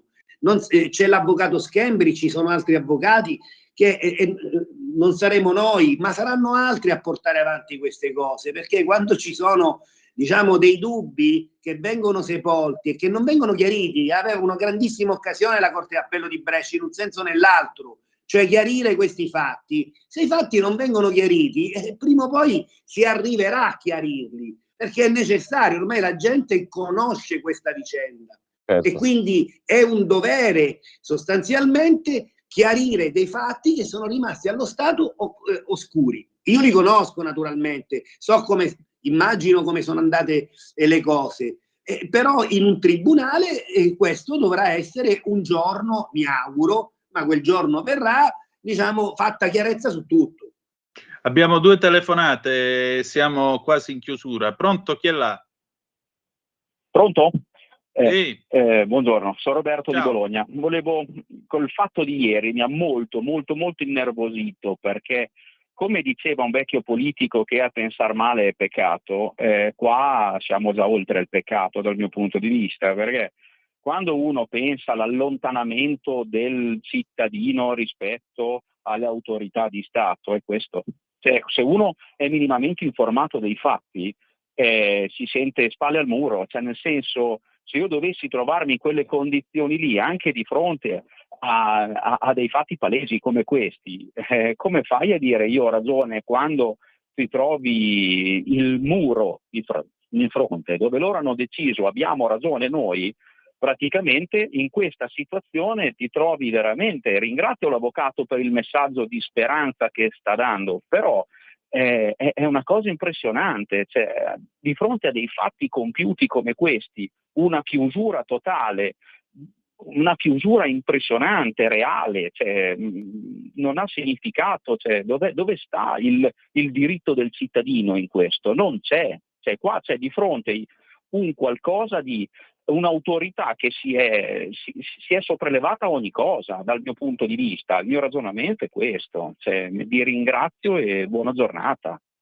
Seconda telefonata, pronto? Chi è là? Sì, buongiorno a tutti, sono Walter. Ciao Walter. Antonino, buongiorno Giulio, buongiorno all'avvocato, al quale bisogna soltanto dire grazie per quello che ha fatto e per quello che farà. Io volevo dire questo, ormai, vabbè, a parte Tartuccia che ha detto le parole più corrette che si possono dire, schifato. Il discorso è, ormai io noto che nei processi prima si individua il colpevole e se poi si va alla ricerca delle prove. Se le prove non ci sono, lo abbiamo visto, si costruiscono abbastanza facilmente. Una domanda, ma Rosa, perché all'ergastolo? Solo questo, grazie. Prego. A voi le risposte. Quindi Roberto a Bologna dice, cita Andreotti, a pensar male si fa peccato, ma 90 su 100 ci si azzecca, e dice io mi sento spalle al muro. Mentre invece Walter dice sono schifato, come dice oggi stamattina il PG Tarfusser, e poi sottolinea però appunto la necessità di capire perché Rosa sia all'ergastolo. Prego, avvocato. È una domanda che ci siamo fatti per 18 anni, vero, avvocato Schembri? Perché è la moglie di Olindo, e quindi l'idea è che il delitto fosse stato compiuto da due persone, quantomeno da due persone, e quindi marito e moglie sono finiti in carcere. Su Rosa non c'erano assolutamente, perché Frigerio non l'aveva indicata. Ancora ieri sentivo l'avvocato generale in TV, ho visto un estratto, una cosa velocissima, nella quale diceva che per forza dovevano essere Olindo e Rosa perché lei è mancina, perché lui è destrimane, e io mi sono figurato quanta gente al mondo può essere mancina e destrimane, sì, anche parti di erba, diciamo così. Io sono mancino. E non necessariamente debba chiamarsi Olindo Romano e Rosa Bazzi. Cioè ma sono questi poi oltretutto degli argomenti abbastanza, come posso dire, mancino, destrimani, superficiali, perché voglio dire, ancorati a quelle che sono delle indicazioni di massima che diede all'epoca l'anatomopatologo Scola. La questione del mancino poi è una bufala incredibile. Ma sì, perché poi quando vengono arrestati l'assassino cambia mano e diventa mancino perché sanno che Rosa è mancina, ma in realtà inizialmente il medico legale aveva indicato, diciamo, delle ferite inferte da mano destra invece, quindi cioè, poi cambia mano l'assassino in virtù del fatto che Rosa è mancina, insomma.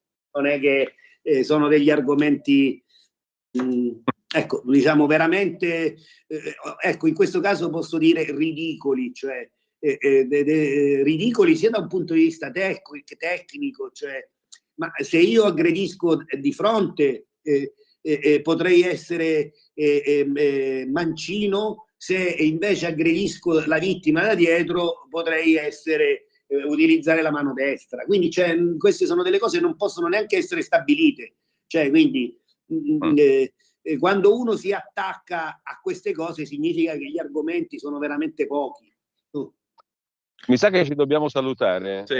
Antonino. Io però voglio chiudere dicendo una cosa, io torno al punto, cioè io trovo veramente inquietante, grave, usiamo tutti gli aggettivi che vogliamo, che ci sia qualcuno che canti vittoria sul fatto di aver trascurato dei fatti, cioè trascurato i fatti da un punto di vista giornalistico e trascurato i fatti da un punto di vista processuale.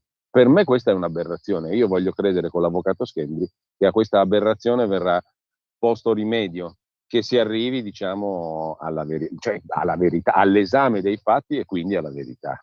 Non c'è scampo, qui è come il sole che sorge, ha ragione l'avvocato Schembri. Non puoi eliminare il fatto. Il fatto prima o poi si dovrà imporre, la verità prima o poi dovrà uscire, per forza, no? Esatto. Beh, è chiaro che ci sono, diciamo, delle resistenze, tantissime resistenze. Quando si parla di sistema, sì, il sistema sostanzialmente tende a difendere se stesso, però all'interno, diciamo, del sistema ci sono donne e uomini più o meno coraggiosi e quindi voglio dire basta affrontare le cose, affrontare anche, diciamo, delle verità scomode. Oggi, o meglio ieri, si è deciso di non decidere, non si è avuta la forza di prendere una decisione, e già di per sé il non decidere è una decisione, diciamo, forse la decisione peggiore. Ecco. E con questo chiudiamo questo nostro spazio. Io ringrazio l'avvocato Fabio Schembri, ringrazio Giulio Cainarca. E che dire di più? Adesso c'è Liberamente del direttore Giovanni Sallusti e poi a seguire Vittorio Feltri, il Bamba della settimana, e poi ancora Pierluigi Pellegrin con Oltre la pagina e la programmazione fino al filo diretto di questa sera. Grazie per essere Grazie per essere stati con noi e ricordate che the best is yet to come, il meglio deve ancora venire, lo speriamo anche per Rose Olindo. Vi hanno parlato Fabio Schembri, Giulio Cainarca e Antonino Danna. Buongiorno. Avete